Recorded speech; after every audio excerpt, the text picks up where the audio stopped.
गुरुर्ब्रह्मा गुरुर्विष्णु गुरुर्देवो महेश्वरा गुरु साक्षात परब्रह्मा तस्मै श्री गुरुवे नमः। तस्मै श्री गुरुवे नमः। तस्मै श्री गुरुवे नमः। चलिए जयकारा लगाते हैं। जयकारा कौन लगाएगा? नरहरि भाई जयकारा लगाएंगे। समर्थ सतगुरुदेव संत श्री रामलाल जी से आगे की जय। महान दादा गुरुदेव बाबा श्री नाथ की जय अवतार श्री कल्पी अवतार की जय। गुरु माँ की जय भगवाना नाम की जय धाम की जय धाम की जय जय श्री गुरुदेव। जय श्री गुरुदेव। जय माँ आदिशक्ति श्री गुरु माँ। जय श्री दादा गुरुदेव। जय माँ आदिशक्ति। चलिए शाम का सत्संग शुरू करते हैं गुरुदेव जी का, सिद्ध योग का। गुरुदेव श्री रामलाल जी सियाग हमारे परम पिता, हमारे श्री गुरुदेव सिद्ध योग की दीक्षा देते हैं। जो नए साधक हैं उनकी जानकारी के लिए ये बता दें कि गुरुदेव जब दीक्षा देते हैं तो आपको नाम जपना होता है और 2 समय ध्यान करना होता है। गुरुदेव संजीवनी मंत्र की दीक्षा देते हैं। संजीवनी मंत्र छोटा सा है, राधा कृष्ण का मंत्र है। उसमें पृथ्वी तत्व आकाश तत्व हैं दोनों, और उस मंत्र को आप कैसे भी कभी भी जाप कर सकते हो। कोई भी ऐसा बंधन नहीं है जो नॉर्मल पूजा में रहता है कि माला लेके करना है या सुबह या शाम बैठ के करना, ऐसा नहीं है। आप जब चाहे, जैसे चाहे, जिस अवस्था में चाहे उस मंत्र का जाप कर सकते हैं। और उस मंत्र का जाप करते समय आपको अपने होंठ और जीभ नहीं हिलाना है। आपको उस मंत्र का जाप मन ही मन में करना है, ठीक है। अच्छा, ये एक बात। दूसरी ये कि आपको गुरुदेव जी की तस्वीर का ध्यान करना है। गुरुदेव का जो मुखमंडल है उसकी तस्वीर का ध्यान करना है, गुरुदेव जी का ध्यान करना है। साथ में अगर आपके पास तस्वीर आप इंटरनेट से डाउनलोड करते हो गुरुदेव रामलाल जी सियाग लिख के, तो आपको साथ में बाबा श्री गंगाईनाथ जी की तस्वीर भी रखनी चाहिए। गुरुदेव और दादा गुरुदेव जैसी पीछे फ़ोटो आपको दिख रही है, ऐसी कई तस्वीरें हैं गुरुदेव जी की। ये तो बहुत पुरानी तस्वीर है, 95 की है। और आपको नई तस्वीरें जो मतलब थोड़ी सी और पुरानी तस्वीरें हैं, मतलब 2005 की, 2007 की, वो मिल जाएंगी। तो आप गुरुदेव और दादा गुरुदेव की दोनों की तस्वीर प्रिंट आउट लेके लैमिनेट करवा के अच्छे से रख लीजिए, अपने घर में लगा लीजिए। और आपने क्या करना है, फ़ोटो के सामने बैठ के हमेशा ध्यान करना है, ठीक है। आप जब ध्यान करोगे तो अगर बाबा गंगाईनाथ जी का ध्यान आता है तो कोई दिक्कत नहीं है, दोनों में से किसी का भी ध्यान कर लोगे तो कोई दिक्कत नहीं है। तो मूलतः आपको गुरुदेव जी का ही ध्यान करना है। बाबा गंगाईनाथ जी अगर ध्यान में आते हैं तो कोई दिक्कत नहीं है। गुरुदेव ने कहा है कि किसी का भी ध्यान कर सकते हैं, लेकिन गंगाईनाथ जी हमारे दादा गुरुदेव हैं और गुरुदेव जी रामलाल जी सियाग हमारे गुरुदेव हैं, तो गुरुदेव का ही ध्यान करिए प्राइमरली। अच्छा, ये चीज़ होगी। 2 समय ध्यान करना है, सुबह 15 मिनट और शाम को 15 मिनट आपने बैठना है। समय का निश्चित कर लेंगे, नियमित कर लेंगे तो बहुत अच्छी बात है। अगर नियमित नहीं होता है तो कोशिश कीजिए कि आप नियमित करने की कोशिश करें। और 15 मिनट के लिए ध्यान आप गुरुदेव से मांग के बैठें। 15 मिनट के ध्यान से ज़्यादा आपने नहीं बैठना है। उस 15 मिनट के ध्यान में आपको कोई योगिक क्रिया होगी, कुछ अनुभव होगा, तो आपने, अगर योगिक क्रिया होता है तो घबराना नहीं है, कोई क्रिया होती है तो घबराना नहीं है। 15 मिनट में वो अपने आप बंद हो जाएगी। और इस तरह से आपने साधना करनी है। और जो सबसे मुख्य बात ये है कि जब हम गुरुदेव जी की दीक्षा लेते हैं तो बहुत समय इसमें चला जाता है कि हम गुरुदेव को एक साधारण व्यक्ति मान के ही साधना करते हैं, क्योंकि वो साधारण दिखते हैं। भगवान जैसा मुकुट नहीं पहना या वस्त्र भगवान जैसे नहीं पहने, हाथ में सुदर्शन चक्र या त्रिशूल नहीं पकड़ा हुआ, इसीलिए हमें लगता है कि साधारण पुरुष हैं, ठीक है। ऐसा नहीं है। तो आप उन्हें इमेजिन कर लो, उन्होंने मुकुट पहना है, सुदर्शन चक्र पहना हुआ है और वैसे कपड़े पहने हुए हैं जैसे भगवान ने पहने। अगर आप वैसे इमेजिन करना है तो करो, लेकिन वो भगवान ही हैं, वो परब्रह्म ही हैं, बस वो साधारण रूप में हमारे सामने। अभी जो हम टीवी सीरियल्स नाटक में देखते हैं कि कृष्ण अलग ही चलते हैं या अलग ही लगते हैं, लेकिन सोचते हैं कि कैसे दुर्योधन नहीं पहचान पाया, कैसे दूसरे लोग नहीं पहचान पाए, हम तो पहचान ले रहे हैं बड़ी ईजिली। तो वो नहीं पहचान पाए क्योंकि वो बिल्कुल उनके जैसे ही लगते होंगे। हर युग में भगवान वैसे ही लगते हैं जैसे दूसरे इंसान लगते हैं। जैसे श्री राम, रावण नहीं पहचान पाया और बहुत सारे लोग नहीं पहचान पाए, उनके घर के लोग नहीं पहचान पाए। तो क्यों नहीं पहचान पाए? क्योंकि वो बिल्कुल उनके जैसे ही लगते होंगे, इसीलिए नहीं पहचान पाए। तो आज हमारे युग में अगर भगवान आते हैं, गुरु का रूप रख के आते हैं, तो हम कैसे पहचानेंगे? नहीं पहचान पाएंगे, क्योंकि वो बिल्कुल हमारे जैसे लगते हैं। वो हाथ में हर समय सुदर्शन चक्र या हर समय घोड़े पे नहीं रहेंगे, ऐसा नहीं होगा। तो बिल्कुल जिस युग में जैसे लोग होते हैं वैसे ही वो आते हैं बन के, इसीलिए लोग पहचान नहीं पाते। देवी देवता भी नहीं पहचान पाते। क्यों नहीं पहचान पाते? क्योंकि वो बिल्कुल नॉर्मल लोगों जैसे लगते हैं, इसीलिए नहीं पहचान पाते और अपनी माया का प्रदर्शन भी नहीं करते। गुरुदेव ने तो बिल्कुल भी अपनी माया का प्रदर्शन नहीं किया, या बिल्कुल भी ये जाहिर ही नहीं होना दिया कि मैं परम सत्ता हूँ या मैं बदलाव करने आया हूँ पूरी दुनिया में। सिर्फ एक नाम दिया, एक विधि दी और कहा कि इस मंत्र को जाप करो, इसका ध्यान करो, मेरा ध्यान करो, बस आपकी साधना वैसे ही आगे बढ़ेगी। तो बहुत सी सिंपल सी साधना है गुरुदेव जी की। उनके नाम का ध्यान करना है, उनके मंत्र का जाप करना है और उनके प्रति समर्पित रहना है, बस यही साधना है। इससे और कुछ लंबा चौड़ा कुछ प्रोसीजर है नहीं। बाकी आप जो करते हो, जैसे भी कर रहे हो, जिस भी धर्म में हो, आप उस धर्म में रहो, कोई धर्म परिवर्तन वाली बात नहीं है। जहाँ भी आप जाओ, मंदिर जाओ, मस्जिद जाओ, चर्च में जाओ, गुरुद्वारे में जाओ, जहाँ भी जाओ, गुरुदेव जी के नाम का चिंतन करते रहो। और मंत्र आपको सिर्फ एक ही जपना है। अपने जीवन का एक ही सिद्धांत होना चाहिए साधक के जीवन का, कि उसके गुरु ने जो मंत्र दिया है सिर्फ वही मंत्र वो जपे। सुबह को अलग जपा, शाम को अलग जगह, दोपहर को सुबह को आरती की तो एक माला गायत्री मंत्र की कर ली, एक माला महामृत्युंजय की कर ली, एक ओम नमः शिवाय की कर ली, एक जय माता दी कर ली। इस तरह से सुबह कर ली, शाम को कुछ मालाएं कर ली भगवान की, गणेश जी की कर ली, हनुमान जी की एक माला कर ली, सुबह हनुमान जी का पाठ कर लिया, शाम को भी गणेश जी का पाठ कर लिया। ऐसे बहुत सारी साधनाएं हमारे घर में रहती हैं, क्योंकि हमारे यहाँ पर क्या होता है, घरों में गणेश जी की भी फ़ोटो रहती है, हनुमान जी की भी रहती है, नारायण की भी रहती है, शिवलिंग भी रहता है, शिव जी की फ़ोटो रहती है, सबकी रहती है। तो हम जब उनको अगरबत्ती करते हैं, धूप दिखाते हैं, तो सबको दिखाते हैं, सबको बोलते हैं ओम नमः शिवाय, जय श्री गणेश जी, जय नारायण भगवान, जय माता दी, जय संतोषी माता, जय हनुमान जी, जय श्री राम जी, जय शेरावाली। और जितने भी मेरे घर में, तो ये मैं एग्जांपल इसलिए दे रहा हूँ, मेरे घर में सारे थे सारे, सबकी फ़ोटो थी, सबकी तस्वीरें थी, तो सबको एक एक करके प्रणाम करना। फिर एक किताब निकालनी, किताब में से वो मेरे पास भोलेनाथ की किताब थी, उसमें महामृत्युंजय की बहुत सारी चीज़ें लिखी थी। महामृत्युंजय का निरंजनम और भी कुछ नाटक ऐसा कुछ था, और बहुत सारे स्तुतियाँ थी। तो मेरा कम से कम उसमें 40 मिनट स्तुतियों में लगता था, 45 मिनट ऐसी स्तुतियों में लगता था। ये सारा 1 घंटे में समाप्त करके फिर माला लेके बैठता था कि आज 5 माला करते हैं, आज 7 करते हैं, आज 10 करते हैं, आज छुट्टी है तो आज 21 करेंगे, इस तरह से करता था। और फिर बाकी टाइम क्या करना है, बाकी टाइम गुरु जी का मंत्र जाप करना है। तो कोई लाभ नहीं उससे कोई लाभ नहीं। ये 5 साल चली ये सारी चीज़ें। और कुछ लोग कहते हैं मैं भटका हुआ हूँ कि मैंने ये सब किया। भटका हुआ कोई भी नहीं होता।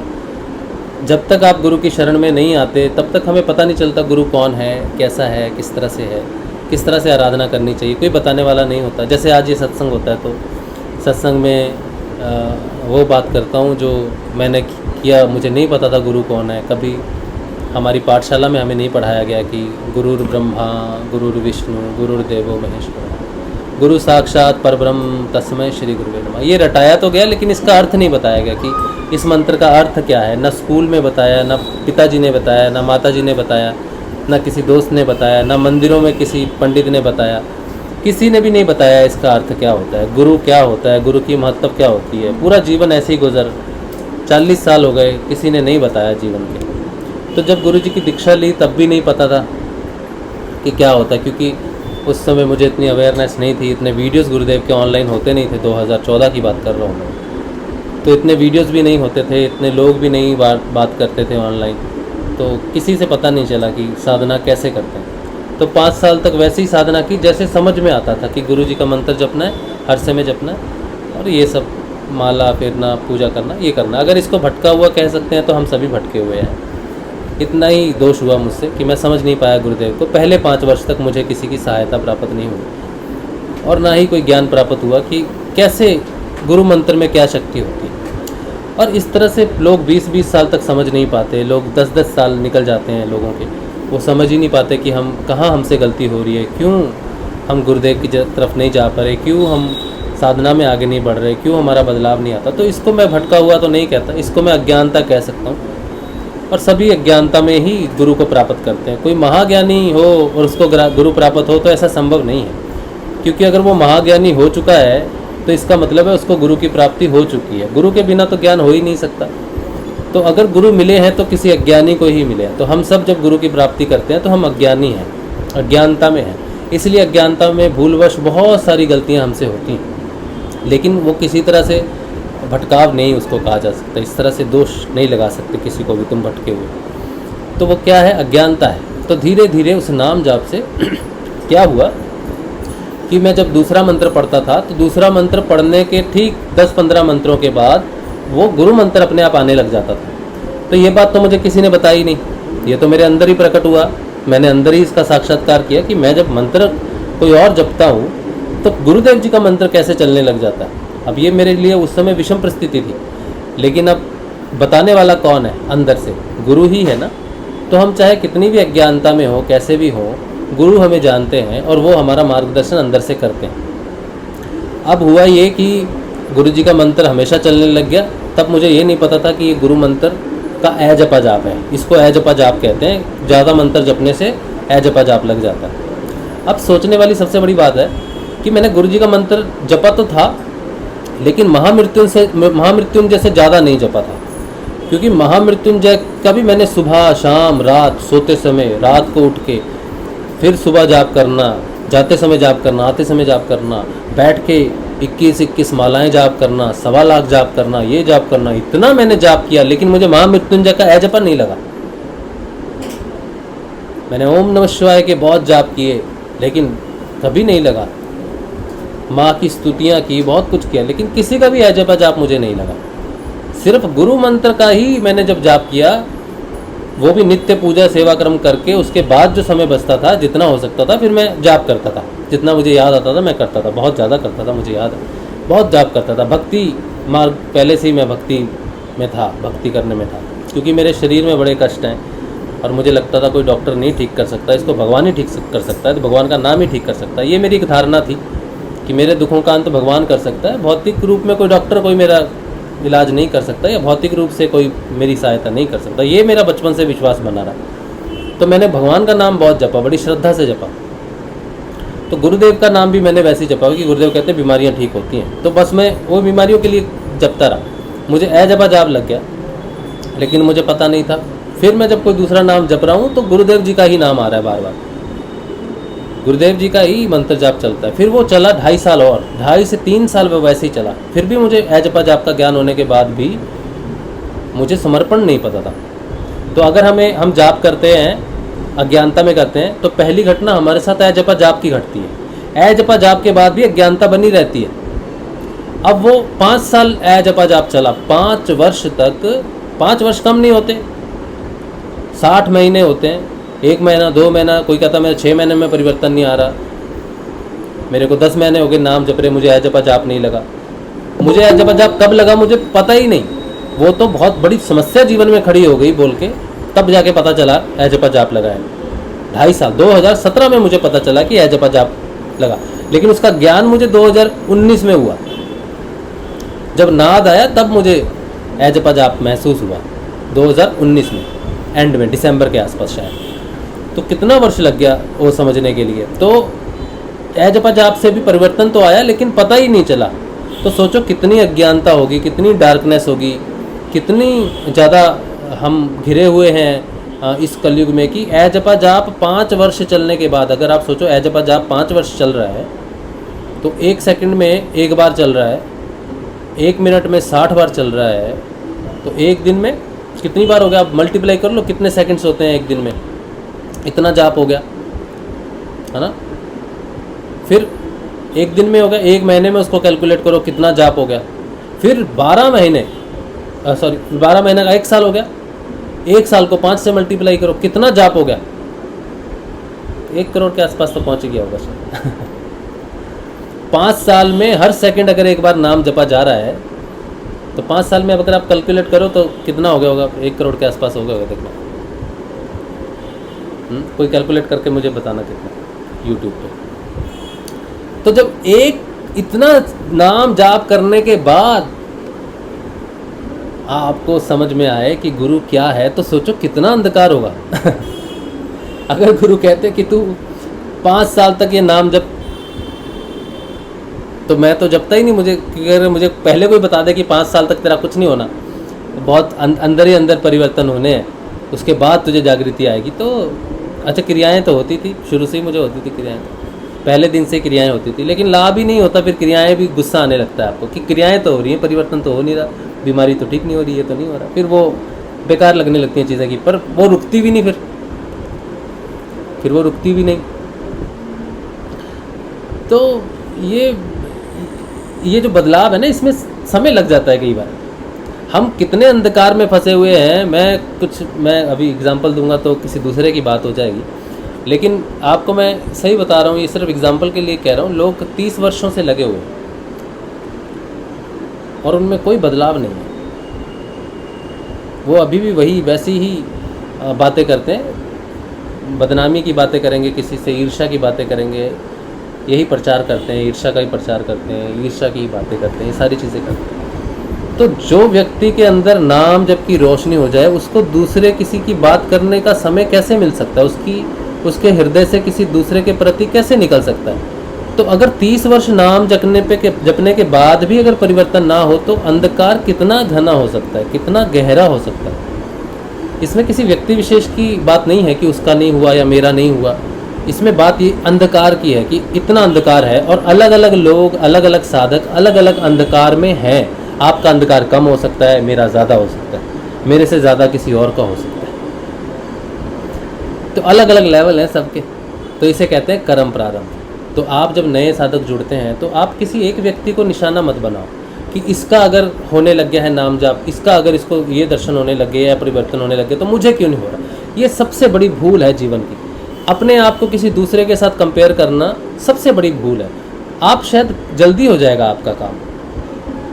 आज मैं अगर 7.5 वर्ष बाद ये बात कर रहा हूँ, गुरुजी की बात कर रहा हूँ, सत्संग कर रहा हूँ, सब छोड़ के इसमें लगा हुआ हूँ, मैं ये जानता हूँ कि इससे बड़ी दौलत नहीं, इससे बड़ा धन नहीं, इससे बड़ा मार्ग नहीं, इससे बड़ी प्राप्ति नहीं। ये रियलाइजेशन 7.5 साल बाद आती है, और भौतिकता में हर चीज़ छोटी लगती है, सिर्फ नाम ही बड़ा लगता है। तो इसको एक दिन में नहीं ये घटना घटी, इसके लिए पीछे में बहुत कांटे हैं, और अभी भी इतने सारे हैं कि रोज़ कितने कांटों पे पैर रख के बैठना पड़ता है या काम चलता है। ये साधना पूरी नहीं हुई है अभी।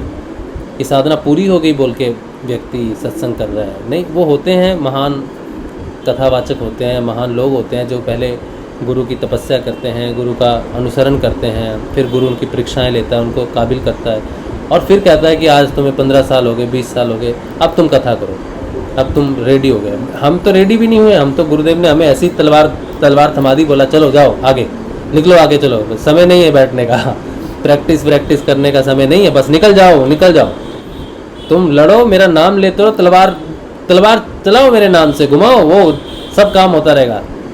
तो वही हो रहा है। हम कुछ नहीं जानते, हम कुछ नहीं कर रहे, हमारे बस में भी कुछ नहीं है। क्या हो रहा है, कैसे हो रहा है, कुछ समझ से बिल्कुल बाहर है, लेकिन हो रहा है। बस इतना ज्ञान है कि हो रहा है, लेकिन कैसे हो रहा है ये मुझे नहीं पता। और जितने भी लोग प्रचार प्रसार करते हैं, आप उनसे पूछो कैसे हो रहा है, उनके पास एक ही होगा, पता नहीं कैसे हो रहा है, लेकिन हो रहा है। तो ये गुरु की कृपा से हो रहा है, सब कुछ चल रहा है। इसीलिए हमें किसी के साथ कोई संबंध ऐसा नहीं बनाना चाहिए कि हम कंपेयर करने लग जाएं या किसी से घृणा करने लग जाएं। ऐसा ये किसी के प्रति किसी का घृणा का भाव प्रकट करना, या किसी के प्रति द्वेष का भाव प्रकट करना, या निंदा का भाव प्रकट करना, ये साधना में बहुत बड़ी गलत चीज़ है। ऐसा मुझे नहीं करना चाहिए, और ना ही किसी दूसरे को करना चाहिए। तो मैं वैसा करूँगा नहीं। मैं सिर्फ इतना ही कहूँगा कि आप कोई भी भटके हुए नहीं हैं। आप सब अलग अलग कर्म प्रारब्ध से आ रहे हैं। अलग अलग अंधकार हमारे जीवन में है, उसको साफ होने के लिए कई बार समय लग जाता है। बस इसीलिए नाम जप पे आपने हमेशा ध्यान देना, और किसी बात पे ध्यान मत दो। अगर आप ऑनलाइन जाते हो, जैसे ये सत्संग चलता है, वैसे कई और भी चलते हैं सेशन, अगर कहीं से भी किसी व्यक्ति के प्रति मन में घृणा हो, तो वहाँ नहीं जाना है आपको। घृणा का भाव लेके उस सेशन से बाहर आए, निंदा का भाव लेके, किसी के प्रति क्रोध का भाव लेके अगर जाओ तो वो सत्संग में नहीं जाना। ये मेरी रिक्वेस्ट है। अगर गुरु का भाव लेके आओ, अगर प्रेम का भाव लेके आओ, गुरु के प्रति भक्ति का भाव लेके आओ तो जाओ, कहीं भी जाओ। लेकिन जहाँ पर आपके मन में ऐसी चीज़ें भर दी जाए, एक बार आप अपने आप को देखो, अपने आप को रियलाइज़ करो, वहाँ नहीं जाना। तो आप बिल्कुल साफ आईने की तरह हो। आप नाम जपो, ध्यान करो और गुरु की भक्ति करो। बाकी आपका क्या हो रहा है, कैसे हो रहा है, क्या नहीं हो रहा, किसी दूसरे व्यक्ति के साथ क्या हुआ क्या नहीं हुआ, उसमें आप ध्यान मत देना।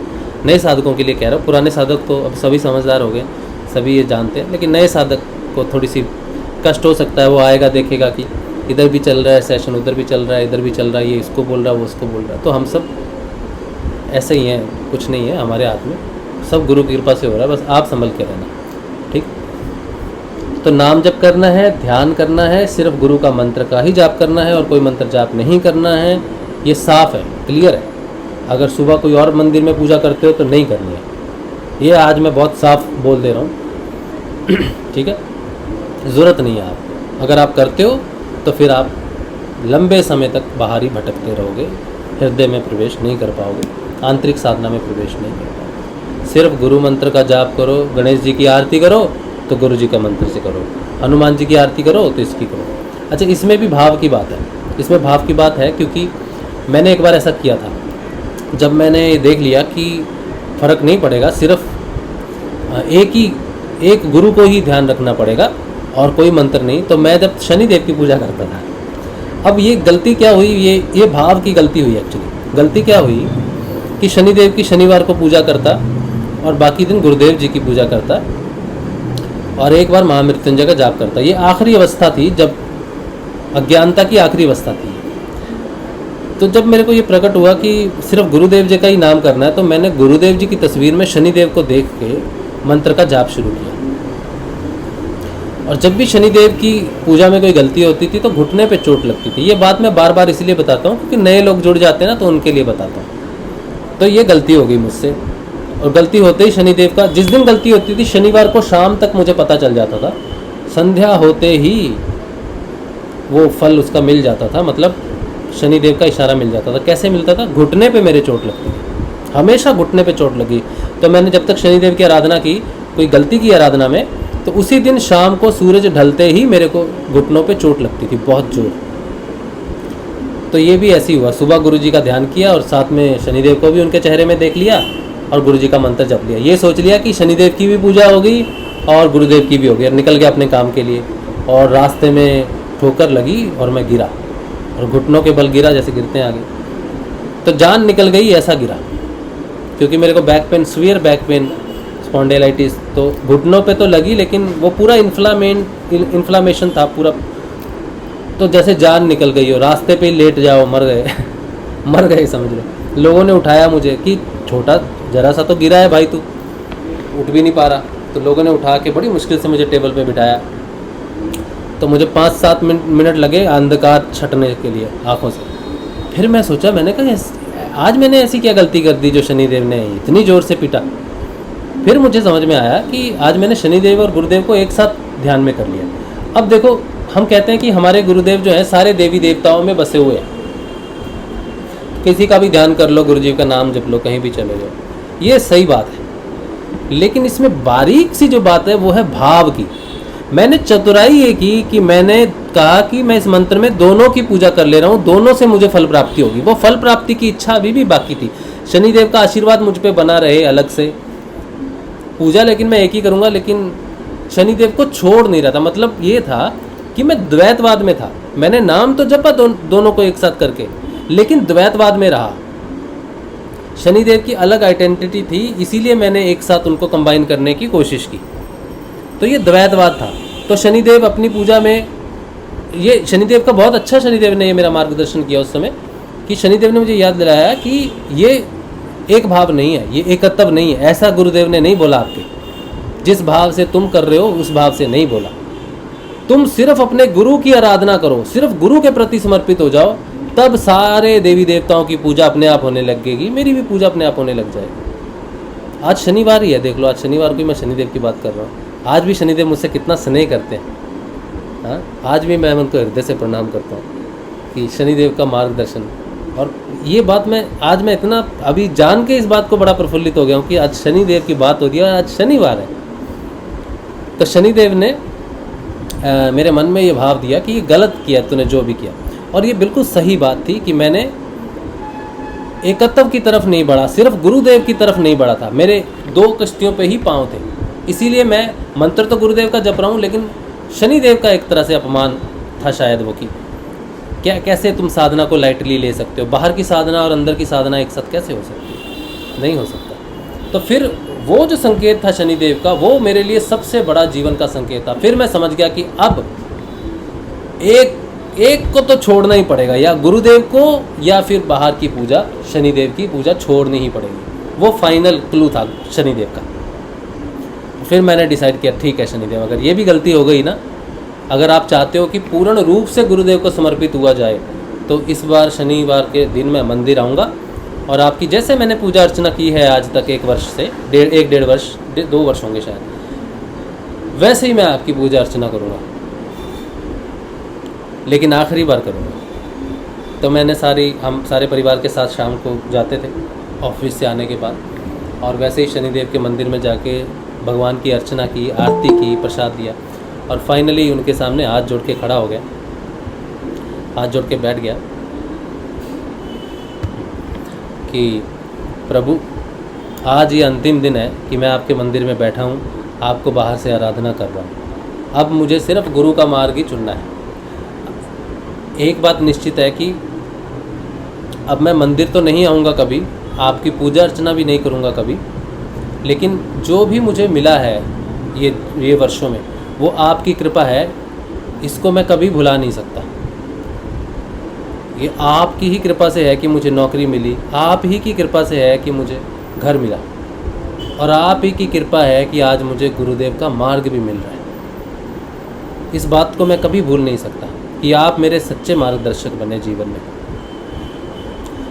और अब आपकी ही आज्ञा मान लो, आपका ही आशीर्वाद मान लेता हूँ कि अभी सिर्फ गुरु का ही ध्यान कर, बाकी सब मिल जाएगा। बाकी जो बची खुची अधूरी आराधनाएं थी वो पूरी हो गई, अब अपने गुरु का ही स्मरण करें, अपने गुरु का ही ध्यान दें। ये आपके आशीर्वाद भी मांगता हूँ, आपकी इच्छा भी मानता हूँ, इसलिए आज के बाद नहीं आऊँगा, सिर्फ गुरु का ही ध्यान करूँगा, गुरु के अलावा जीवन में कभी किसी का ध्यान नहीं करूँगा।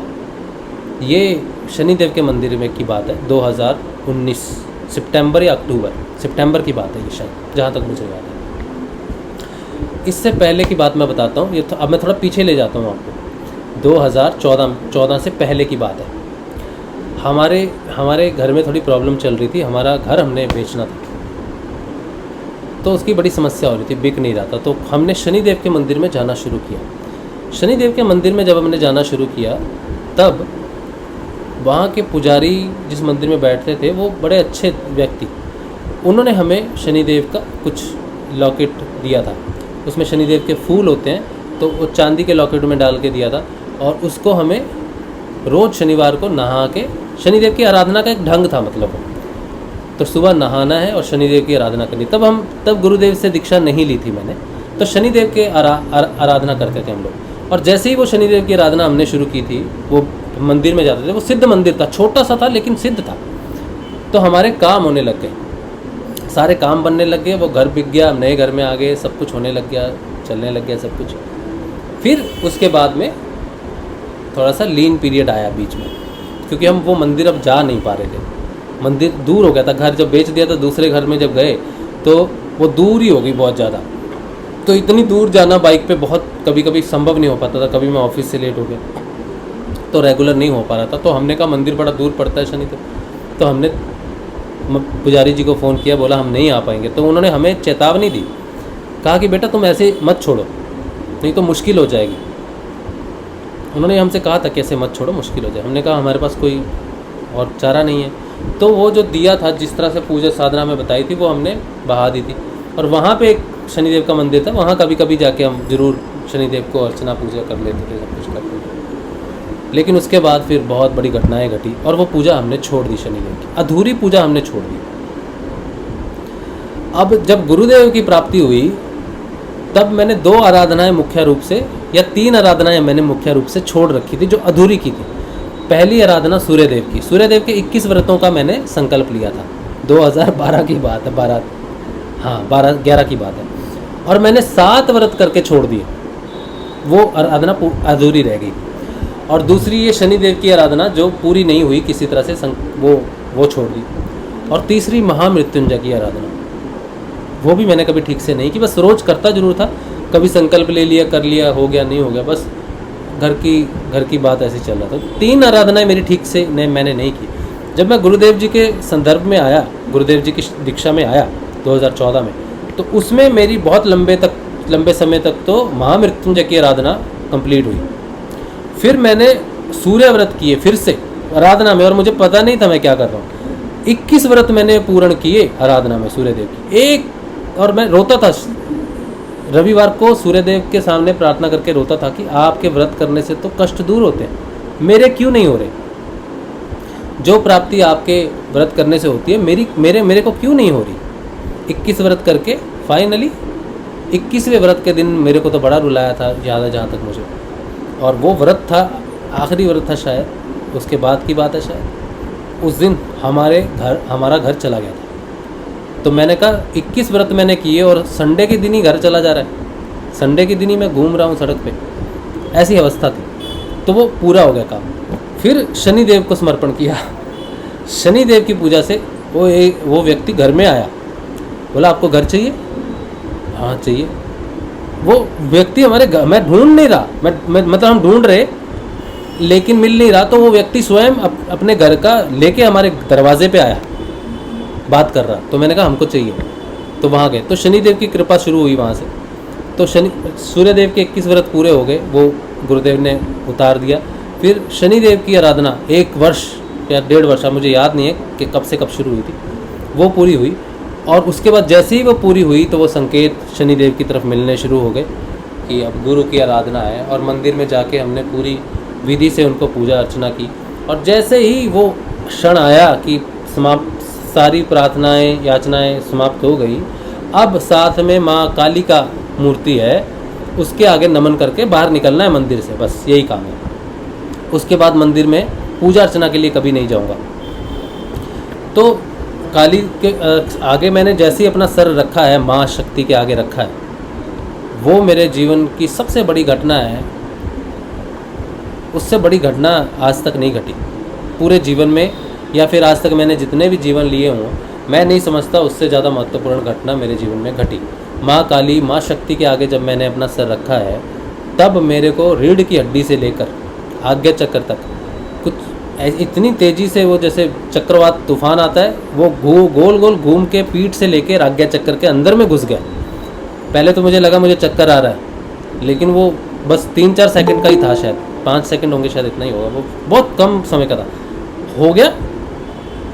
फिर मैंने अनुभव किया कि ये कुछ घटना घटी है, बस वो समर्पण था, वो क्षण मेरे जीवन का समर्पण का क्षण था। और वो शनि मंदिर के शनिदेव को समर्पित करके हो, यहाँ पर मेरी सारी बाहर की पूजाएं समाप्त हो गई। इस बात का मुझे वहाँ पे आश्वासन मिला, यहाँ पर मैं अंतर्मुखी हो गया हूँ, या मेरा पूर्ण रूप से गुरुदेव को समर्पण हो गया है, मैंने सब छोड़ दिया है बाहर, इस बात का शुभारंभ हो गया। इस बात की सूचना मुझे उसी मंदिर में मिल गई।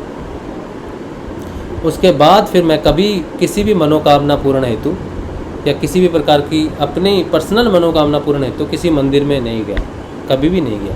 आज भी जब मैं किसी मंदिर में जाता हूँ या धाम में जाता हूँ, जैसे जगन्नाथ जी गया था, स्वामी नारायण जी गया, इधर स्वामी नारायण जी हैं, वृंदावन गया, सब जगह मैं गया, लेकिन मेरी भौतिक कोई भी इच्छा मेरी किसी भी देवी देवता से नहीं है कि मेरी ये समस्या है, मेरे शरीर की समस्या है, मेरे परिवार की समस्या है, मेरी आर्थिक समस्या है, या मेरी कोई भी समस्या है।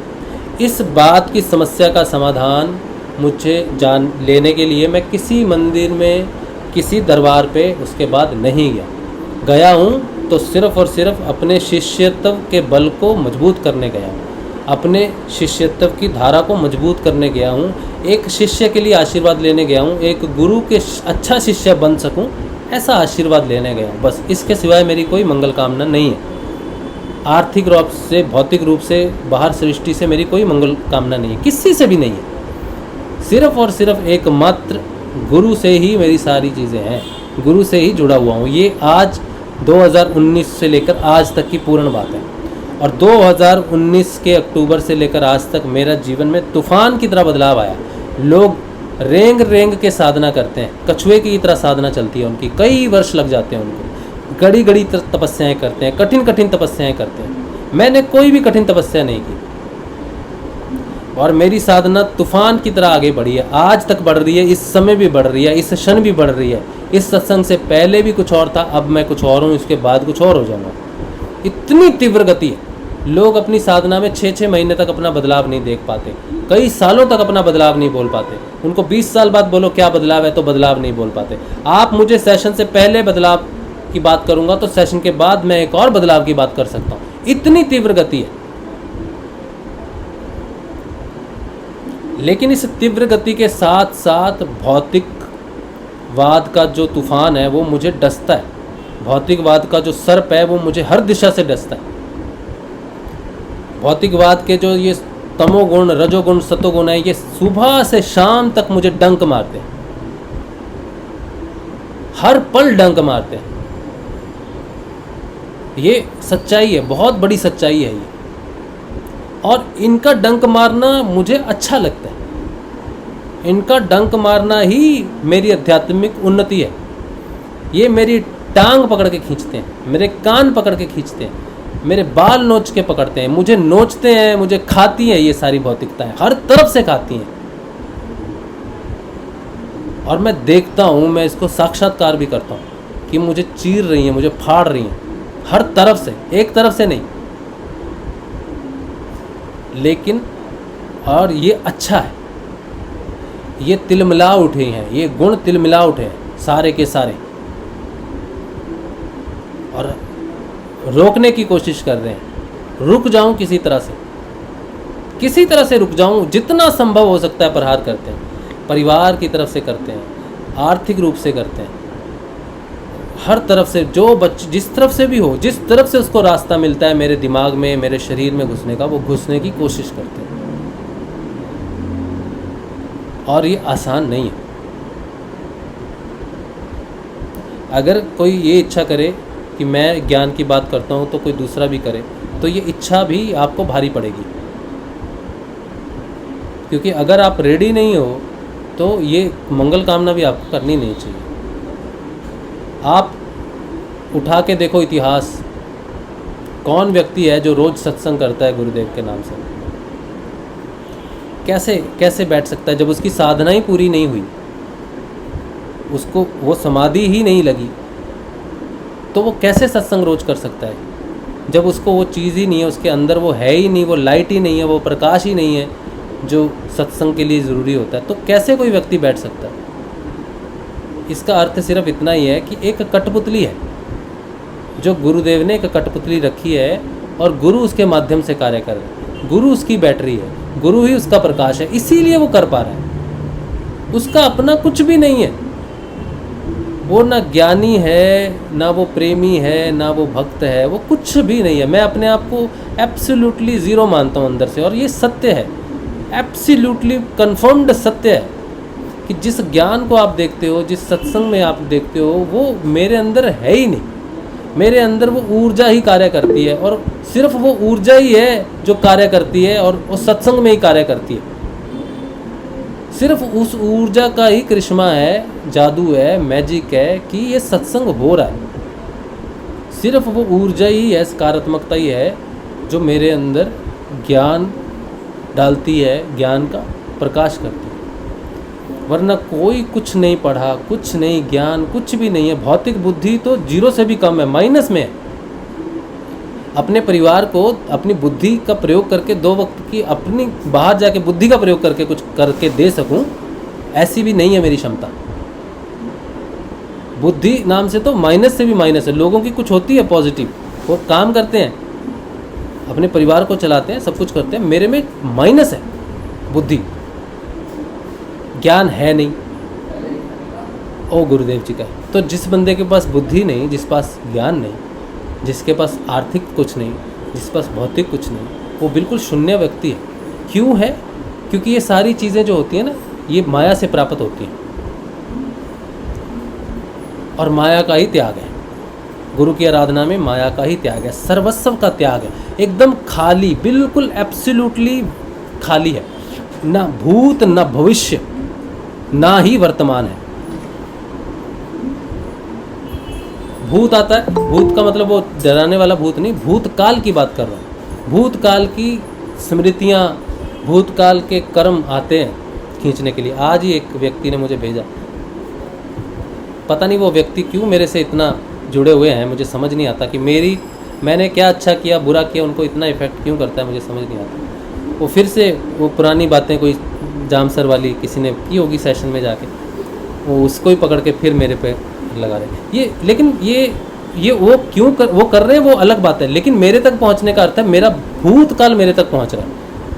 इसी को मैं कहता हूँ ये वो सर्प हैं जो डंक मारते हैं कि कहीं पे नहीं छोड़ते। तो बात ये है कि आपका जो जीवन जब जन्म हुआ और यहाँ तक आप साधना करोगे तो पीछे से पता नहीं कौन आएगा आपको खींचेगा, आपका भूतकाल खींचेगा। इसीलिए सबसे बेहतर तरीका है अपने भूत से ही काट दो रिश्ता।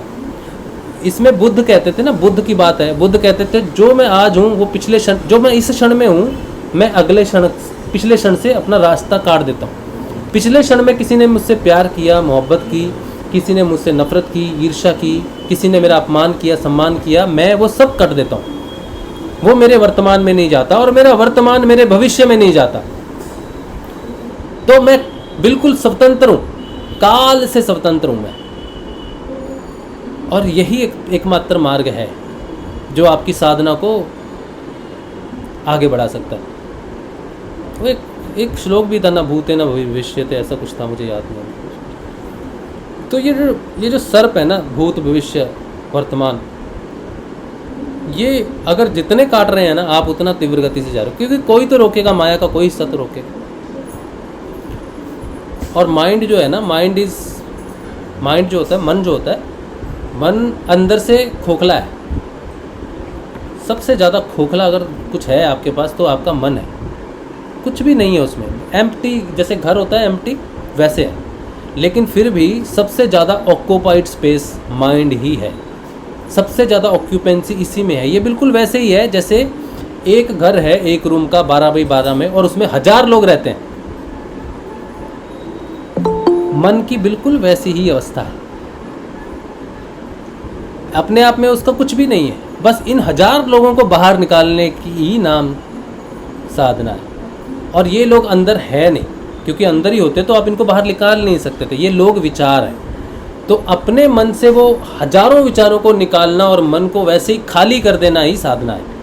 और ये विचार जो 1000 लोगों की बात है, 1000 विचारों की बात है, ये भूत से आते हैं, भूतकाल से आते हैं, वर्तमान से आते हैं, आपके पुराने उससे आते हैं। तो आज मन का भविष्य हमेशा खाली होना चाहिए, आज भी खाली, कल भी खाली। लेकिन उसमें आज ही 1000 लोग हैं तो कल भी उसमें रहेंगे, एक दिन में तो वो निकलेंगे नहीं, जाएंगे नहीं, वो विचार वो कर्म जाएंगे नहीं। उनको निकालने का नाम ही साधना है, मन को खाली करने का नाम ही साधना है। इसी को ही उन्मनापन कहते हैं, इसी को ही मन का शांत होना कहते हैं। और ये स्थिति सिर्फ और सिर्फ आपको आज्ञा चक्र में प्राप्त होगी। आप आज्ञा चक्र से पहले सारे भूतों में बंधित हो, इवन भविष्य में भी बंधित हो। आज ही मैंने सोचो कुछ काम किया कि अच्छा ये कर लो, तो अपना 1 साल तक का कोई चिंता नहीं करनी पड़ेगी ना, तो मैंने 1 साल की गारंटी दे दी कि मैं 1 साल तक जीवित रहूँगा। मैं भूत की जब भविष्य की जब बात करता हूँ, फिक्स करता हूँ कोई चीज़, तो मैं ये गारंटी दे देता हूँ उस परमात्मा को कि तू कुछ भी नहीं उखाड़ सकता। मैंने अपना 1 महीने का या अपना 1 साल का फिक्स कर लिया, अपने जीवन को फिक्स कर लिया है मैंने। भौतिक जीवन में ये बड़ी उटपटी और बेकार और घटिया बात लगती है कि कैसे जी सकते हैं बिना प्लानिंग किए। भौतिकता में जो बात बिल्कुल जमती नहीं, वही अध्यात्म में मुख्य बात रहती है। अगर आप जीवन में सक्सेसफुल होने चाहते हो, बहुत नाम करना चाहते हो, तो आपको किस चीज़ की ज़रूरत है? आपको अज्ञानता की ज़रूरत है, अंधकार की ज़रूरत है। अगर आपको इस दुनिया में कामयाब होना है तो आपके अंदर अज्ञानता भरी होनी चाहिए। लेकिन अगर अंदर आपके ज्ञान आ गया तो भौतिक में आप सफल नहीं हो सकते, क्योंकि ये भौतिकता अंधकार है, ये जगत, ये माया है, ये इल्यूजन है। और इल्यूजन में प्रकाश काम नहीं करता। प्रकाश आ गया तो इल्यूजन का भांडा फूट जाता है, फिर आप नहीं कर सकते वो सब। तो जो व्यक्ति बुद्धिमान है, जिसने बहुत कुछ कमा लिया, बहुत कुछ पढ़ लिया, जान लिया दुनिया में, वो अज्ञानता का भरा भंडार है। ये मैं आध्यात्मिक रूप से कह रहा हूँ। जो जितना समझदार है, जितनी जिसके पास बुद्धि है किसी चीज़ को समीक्षण करने के लिए, वो उतना ही अंधकारी है। रावण के पास जितना ज्ञान था ना, वो सारे कलयुग के पंडितों को इकट्ठा कर लो, सारे उन लोगों को इकट्ठा कर लो जिन्होंने सब कुछ पढ़ा है। किसी की रॉकेट साइंस होगी, किसी की फिलॉसफी होगी, किसी की साइंस होगी, किसी की कॉमर्स होगी, किसी का आर्ट्स होगा, किसी का कोई कलाकार होगा, सबको इकट्ठा कर लो और एक तरफ रावण को रख लो। अब बताओ ज्ञान किस में ज़्यादा है? पूरे संसार में जितना ज्ञान नहीं होगा वो अकेले रावण में था, लेकिन अंत हुआ ना उसका, क्योंकि वो बुद्धि के बल से उसने बहुत कुछ अर्जित कर लिया। ज्ञान नाम का प्रकाश उसमें नहीं था, वो ज्ञान नहीं था, उसे ज्ञानी तो लोग कहते हैं, लेकिन ज्ञान तो प्रकाश का नाम है। और जिसके जीवन में प्रकाश हो जाए वहाँ तो अंधकार नहीं।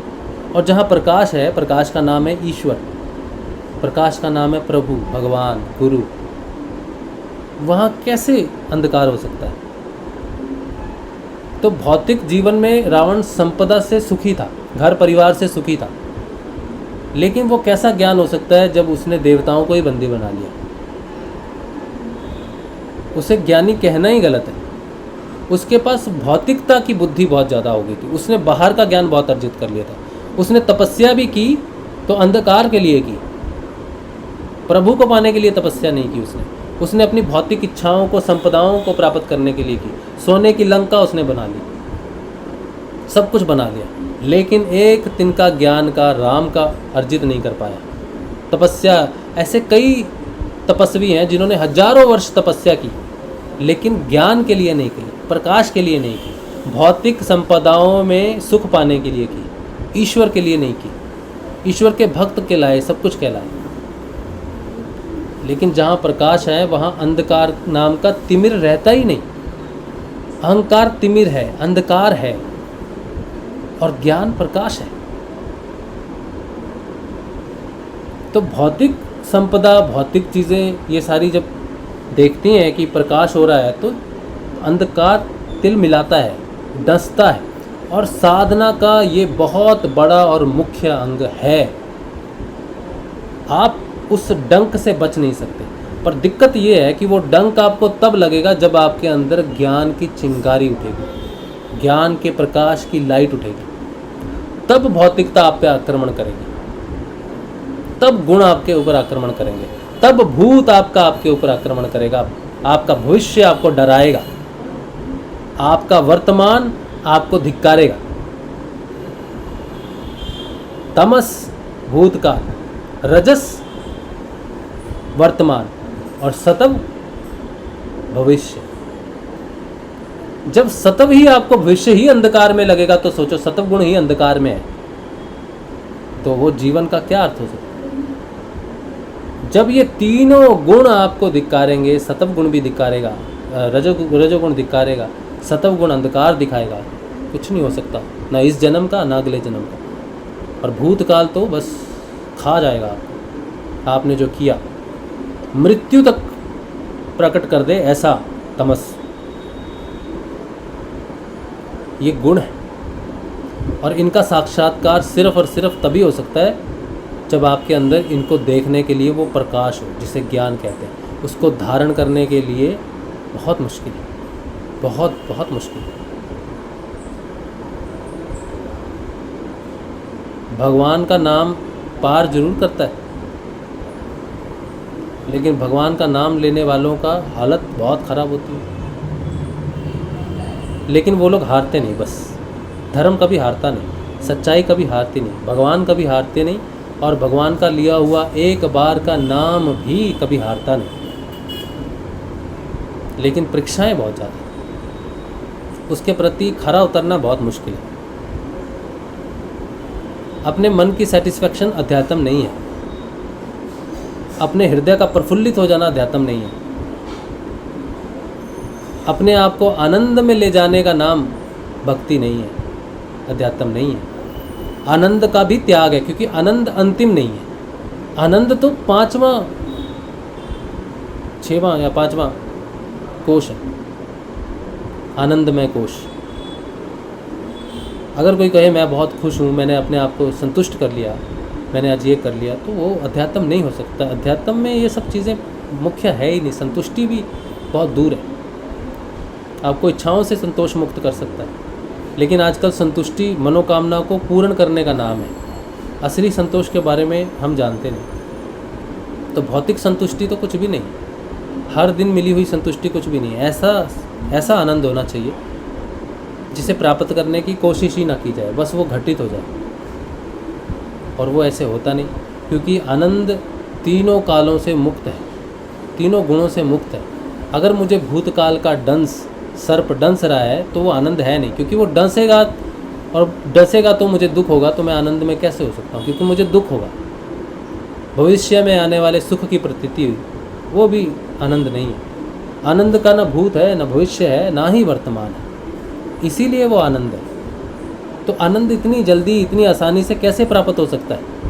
सत्यमय कोश तक इतनी जल्दी कैसे जा सकते हैं जब आनंद ही प्राप्त नहीं हुआ, जब मुक्त ही नहीं हुए कालों से, जब अपनी चीज़ों से ही मुक्त नहीं हुए, अपने कर्मों से ही मुक्त नहीं हुए, तो आनंद की अभिलाषा करना भी मूर्खता है।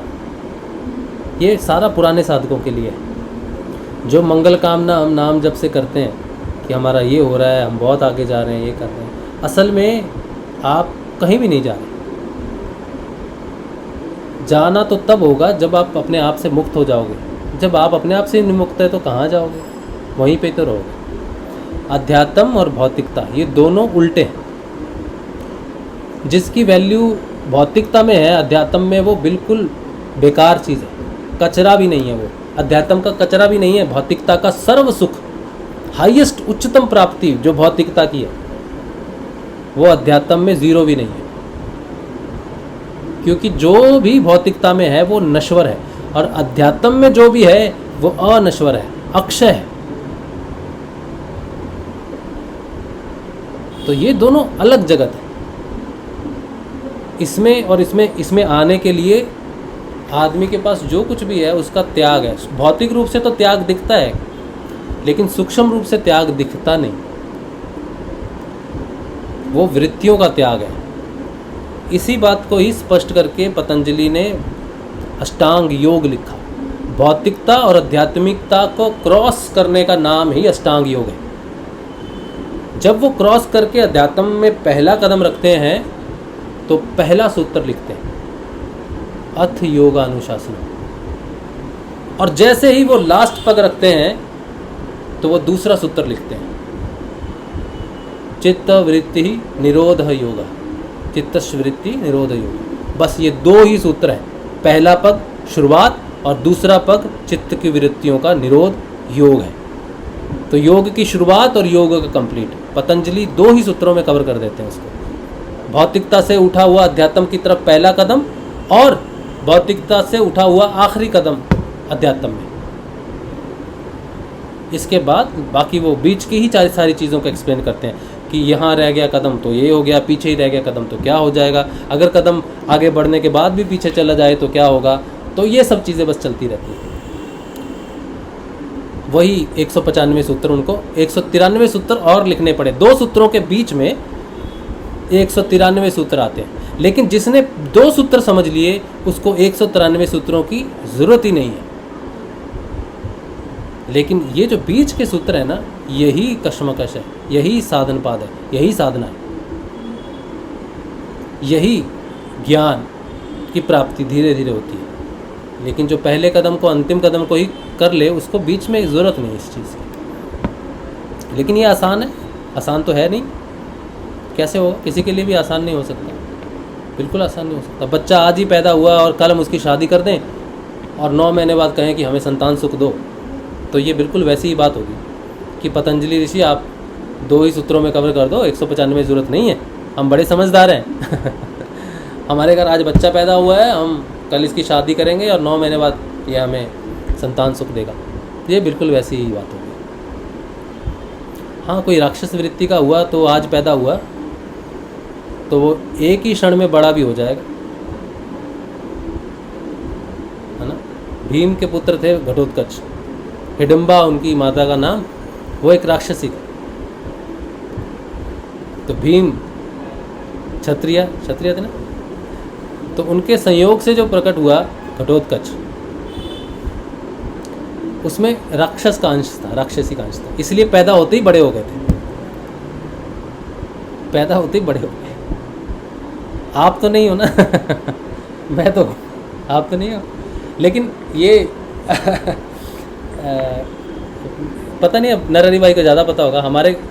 हमारी कुंडली जो होती है ना, कुंडलिनी नहीं, कुंडली होती है जो जिसे जन्म पत्री कहते हैं, उसमें एक पॉइंट होता है, एक विशेष होता है, उसको कहते हैं गण। कोई देवगण का होता है, कोई मनुष्य गण का होता है, कोई कुछ राक्षस गण के होते हैं। तो वो उसका क्या अर्थ है मुझे ये तो पता नहीं, लेकिन मेरा राक्षस गण है नरहरि भाई आप हो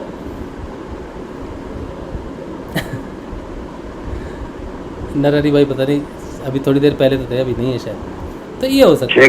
हाँ नरहरि भाई, ये गण क्या होते हैं? ये प्रकृति को डिफाइन करने के लिए होता है। जब गुण मिलापन करते हैं ना, तो उसको अष्टकूट मिलान कहते हैं। 8 प्रकार से मेल फीमेल के गुणों को मिलाया जाता है। अच्छा।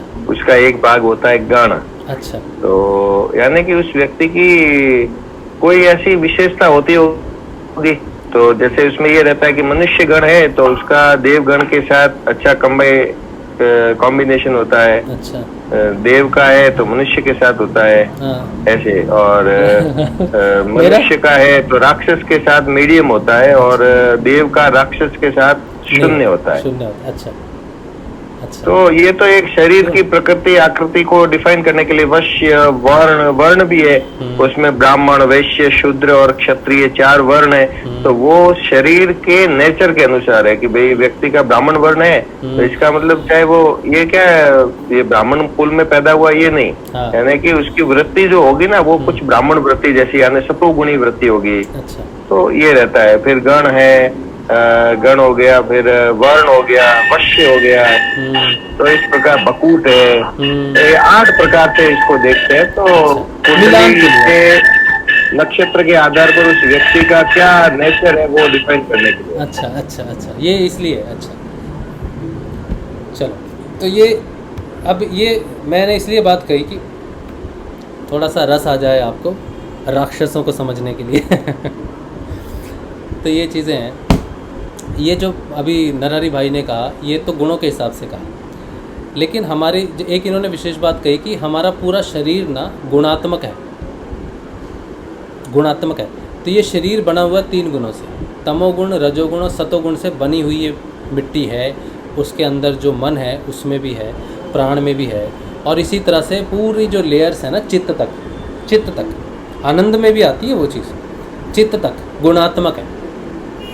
तो अगर मैंने कह दिया कि मेरा राक्षस गण है, आपने कह दिया आपका देवता गण है, तो कोई बदलाव नहीं हुआ, कोई फ़र्क नहीं पड़ा, क्योंकि वो तीनों, चाहे देव हो, चाहे मनुष्य हो, चाहे राक्षस गण हो या कोई भी गण हो, वो प्रकृति के अधीन ही आता है। ठीक है, लेकिन ये डिफाइन करता है हमारे गुणात्मक को। ये कुंडली जो होती है, जन्म पत्री जो होती है, ये इसीलिए विशेष होती है, एक साइंस है हमारी गुणात्मक प्रकृति में हम किन गुणों से प्रभावित हैं, या किन गुणों में किन समय में या किस चीज़ से हमारे अंदर प्रभाव पड़ता है। ये बहुत महत्वपूर्ण चीज़ है। ये जो क्रोध है हमारे अंदर, ये क्या है? देवता है, मनुष्य है या राक्षस है? क्रोध क्या है? कैसे डिफाइन करोगे क्रोध को? देवताओं को क्रोध आता है, मनुष्यों को आता है, राक्षसों को आता है। राक्षसों को तो सबसे ज़्यादा आता है ना। तो क्रोध है आपके अंदर, है। काम वासना देवताओं में भी होती है। इंद्र पता नहीं कितनी बार उन्होंने ये चीज़ दिखाई है, और मनुष्यों में भी है, राक्षसों में तो सबसे ज़्यादा है। भोग विलास, खाने के लिए, ज़रूरी नहीं नॉन वेज ही खाना है, वेज खाते हैं, खाने के लिए आसक्ति की, स्वादिष्ट होना चाहिए। अगर स्वादिष्ट नहीं है तो पत्नी को कह दिया क्या क्या बकवास खाना बनाया है, ये नमक नहीं चाहिए। ये आसक्ति है खाने के प्रति। उसने बेचारी ने क्या बनाया वो अलग बात है, लेकिन आपकी आसक्ति है खाने के प्रति। चाय में चीनी नहीं डालती, भूल जाती है, नमक तुम्हारा कभी ठीक नहीं होता, टेस्ट ही नहीं आता, क्या बनाते हैं, क्या सोचते हैं। तो ये उसकी गलती नहीं बनाने वाले की, ये आपकी आसक्ति है। और जो भोजन के प्रति किसी भी प्रकार से आसक्त है वो कौन सा गण हो सकता है? इसी तरह से ईर्ष्या है, निंदा है, जलन है, एक दूसरे के प्रति विश्वासघात है, एक दूसरे को नीचा दिखाने की प्रविष्टियाँ, ये सब क्या है? ये गुणात्मक है। अपने गुणों का साक्षात्कार करना और उनसे ऊपर उठना ही अध्यात्म है। आप जिस, और एक बात और मैं बताता हूँ आपको, ये भी मैंने स्वामी नारायण भगवान से ही, उनकी शिक्षा में ही आती है। वो तपस्या पे जब निकले, उनका जब जन्म हुआ ना, एक भौतिक रूप में उनका जन्म हुआ शरीर के रूप में, तो वो बड़ी कठिन यात्रा पे निकले। तो उनसे किसी ने पूछा कि प्रभु आप तो स्वयं ईश्वर हैं, आप ये कठिन तपस्या किस लिए कर रहे हो? तो उनका जवाब था कि मेरे शरीर में मेरा रक्त और मेरा मांस ये मेरी माँ से आया है, और मैं इतनी कठिन तपस्या कर रहा हूँ कि मैं अपने इस रक्त को और मांस को शून्य कर दूँ। मैं अपने शरीर में अपनी माता से मिला हुआ जो भाग है, उस तपस्या से मैं उसे नष्ट कर देना चाहता हूँ। ये बात स्वामी नारायण जी ने कही थी। नारायण साक्षात ईश्वर जब धरती पे आया तो उसने ये बात कही कि मेरी माता से मिला हुआ भौतिक अंश मैं नष्ट कर देना चाहता हूँ। इसका अर्थ क्या था कि शरीर गुणात्मक है, शरीर में तीनों गुण हैं, उसको संचार करने वाला वो रक्त भी त्रिगुणात्मक है, और हम सब में वो रक्त जब तक है, हम सब में वो शरीर की मांस और मज्जा जब तक है, हम त्रिगुणात्मक प्रकृति के अधीन ही रहते हैं। इसलिए फाइनल योग इस शरीर में रहने, इस शरीर को जब यहाँ से छोड़ती है ना, जब निकलता है कुछ यहाँ से, तब वो योग है। शरीर में समाधि तक तो ठीक है आपका काम, निर्बीज समाधि में ठीक है, तब ब्रह्म स्थिति, ब्रह्म की स्थिति इस शरीर में आपको प्राप्त हो गई, आप ब्रह्म हो गए। लेकिन परब्रह्म नहीं हो सकता, क्योंकि वो स्वामी नारायण जब शरीर में आ रहे हैं, स्वयं ईश्वर के रूप में ही उनका जन्म हुआ है, फिर भी वो तपस्या कर रहे हैं। तो क्यों? फिर भी वो अपना रक्त और मांसों को जला देना चाहते हैं तपस्या से, तो क्यों? ऐसा मांस में क्या है, ऐसा रक्त में क्या है? त्रिगुणात्मक प्रकृति से बना हुआ है बोलते, प्रकाश ही है जो परब्रह्म है। अपने पूरे शरीर को प्रकाशमय कर देना चाहते हैं। तो इसीलिए जब कोई अवतार धरती पे आ रहा है, विवेकानंद कितने महान हुए, परमहंस कितने, रामकृष्ण परमहंस, श्री स्वामी नारायण, सब ने समाधि के बाद शरीर को त्याग ही तो दिया ना। ऐसे कई ऋषि हैं जो 1800 वर्ष हो गए, 2000 वर्ष हो गए, आप उनको देखो तो वो बूढ़े हो गए। 1800 वर्ष हो गए, 2000, 5000, 10,000 वर्ष हो गए, लेकिन बूढ़े हो गए, क्योंकि प्रकृति से बना हुआ शरीर है। लंबे समय तक है, लेकिन विकार आ जाते हैं। जब तक तपस्या से उस शरीर को नष्ट ना कर दिया जाए, ऐसे योगी हैं जिन्हें भव प्रत्यय योगी भी कहते हैं। शरीर नहीं है उनके पास, लेकिन फिर भी शरीर, किसी भी समय शरीर धारण कर सकते हैं, कोई भी, उन पे किसी चीज़ का असर नहीं होता। और ये उनकी ही स्थिति है। बड़े बड़े योगी जो हुए हैं, जो महाअवतार बाबा जी हैं, दहड़ी महाशय हैं, ये ऐसे ही योगी हैं, किसी भी समय अपना कोई भी रूप धर सकते हैं, अपने शरीर को पुनः निर्माण कर सकते हैं। तो वो जब अपने शरीर का पुनः निर्माण करके आपके सामने आ जाएंगे, तो वो जो शरीर का निर्माण किया है उन्होंने, वो माँ के बने हुए रक्त और मांस से, वो वाला शरीर नहीं है, उसकी तो अंत्येष्टि होगी, उसकी तो क्रियाक्रम हो चुका। अब जो वो शरीर धारण करते हैं अपनी तपस्या से, वैसा ही शरीर दिखेगा, पहचान लोगे आप उनको, लेकिन वो रक्त और मांस से बना हुआ शरीर नहीं है। तो रक्त और मांस में भी त्रिगुणात्मक प्रकृति है। तो फाइनल ब्रह्म का जो योग है, परब्रह्म का जो योग है, निर्बीज समाधि में आप ब्रह्म तक पहुंच गए। एक बार नरहरि भाई ने शायद पूछा था कि अंतिम लक्ष्य क्या है शरीर का, मतलब इस शरीर में ही सब कुछ है या उसके बाद भी है? उसके बाद भी है नरहरि भाई, एक है। इस शरीर में सबसे उच्च स्थान है जहाँ पर ब्रह्म निवास करता है, लेकिन उसके साथ योग होने के लिए आपको योग तो उसके साथ ब्रह्म योग हो जाएगा आपका, यहाँ से रचना शुरू होती है। योग तो उसके साथ ब्रह्म रूपी आप हो जाओगे, आप ब्रह्म रूप हो गए, आप अक्षर रूप हो गए, आप त्रिगुणातीत हो गए। इस शरीर में ये 3 स्थितियाँ एक ही हैं। ब्रह्म, अहम ब्रह्मास्मि जिसे कहते हैं मेरी आत्मा ही ब्रह्म है, उस रूप में स्थित हो गए। त्रिगुणातीत इसी शरीर में हो सकते हैं, क्योंकि वो स्थिति है। आप अपने शरीर के विकारों से मुक्त होके शरीर में रह के भी शरीर के बंधन से मुक्त हो गए। शरीर के बंधन से शरीर में रहते हुए आसक्तियों से मुक्त हो जाना त्रिगुणातीत। गुणों से अतीत हो गए, लेकिन शरीर आपका त्रिगुणात्मक ही है, तो वो कष्ट होता है ना, समय का प्रभाव पड़ता है, उस पर पड़ेगा। और तीसरा अक्षर, अक्षर ब्रह्म, जिस अक्षर ब्रह्म से परब्रह्म को पाने की बात कही जाती है। तो फाइनल इस शरीर की अवस्था, शरीर में रहते हुए अक्षर ब्रह्म। अब जिस दिन फाइनली इस शरीर से निकलते ही जो पहली घटना घटेगी वो परम ब्रह्म का योग है। फाइनल योग है। इसीलिए किसी को ज्ञान हो जाता है ना, किसी को पूर्ण ज्ञान हो जाए, जिसे कहते हैं फुल इनलाइटनमेंट, उसके 21 दिनों के बाद वो समाधि ले लेता है। अब आप सोचोगे अगर आपको किसी को ऐसा पूर्ण ज्ञान प्राप्त हो गया तो 21 दिन में लीला ख़त्म। ऐसा सबके साथ तब होगा जब गुरुजी छोड़ेंगे आपको।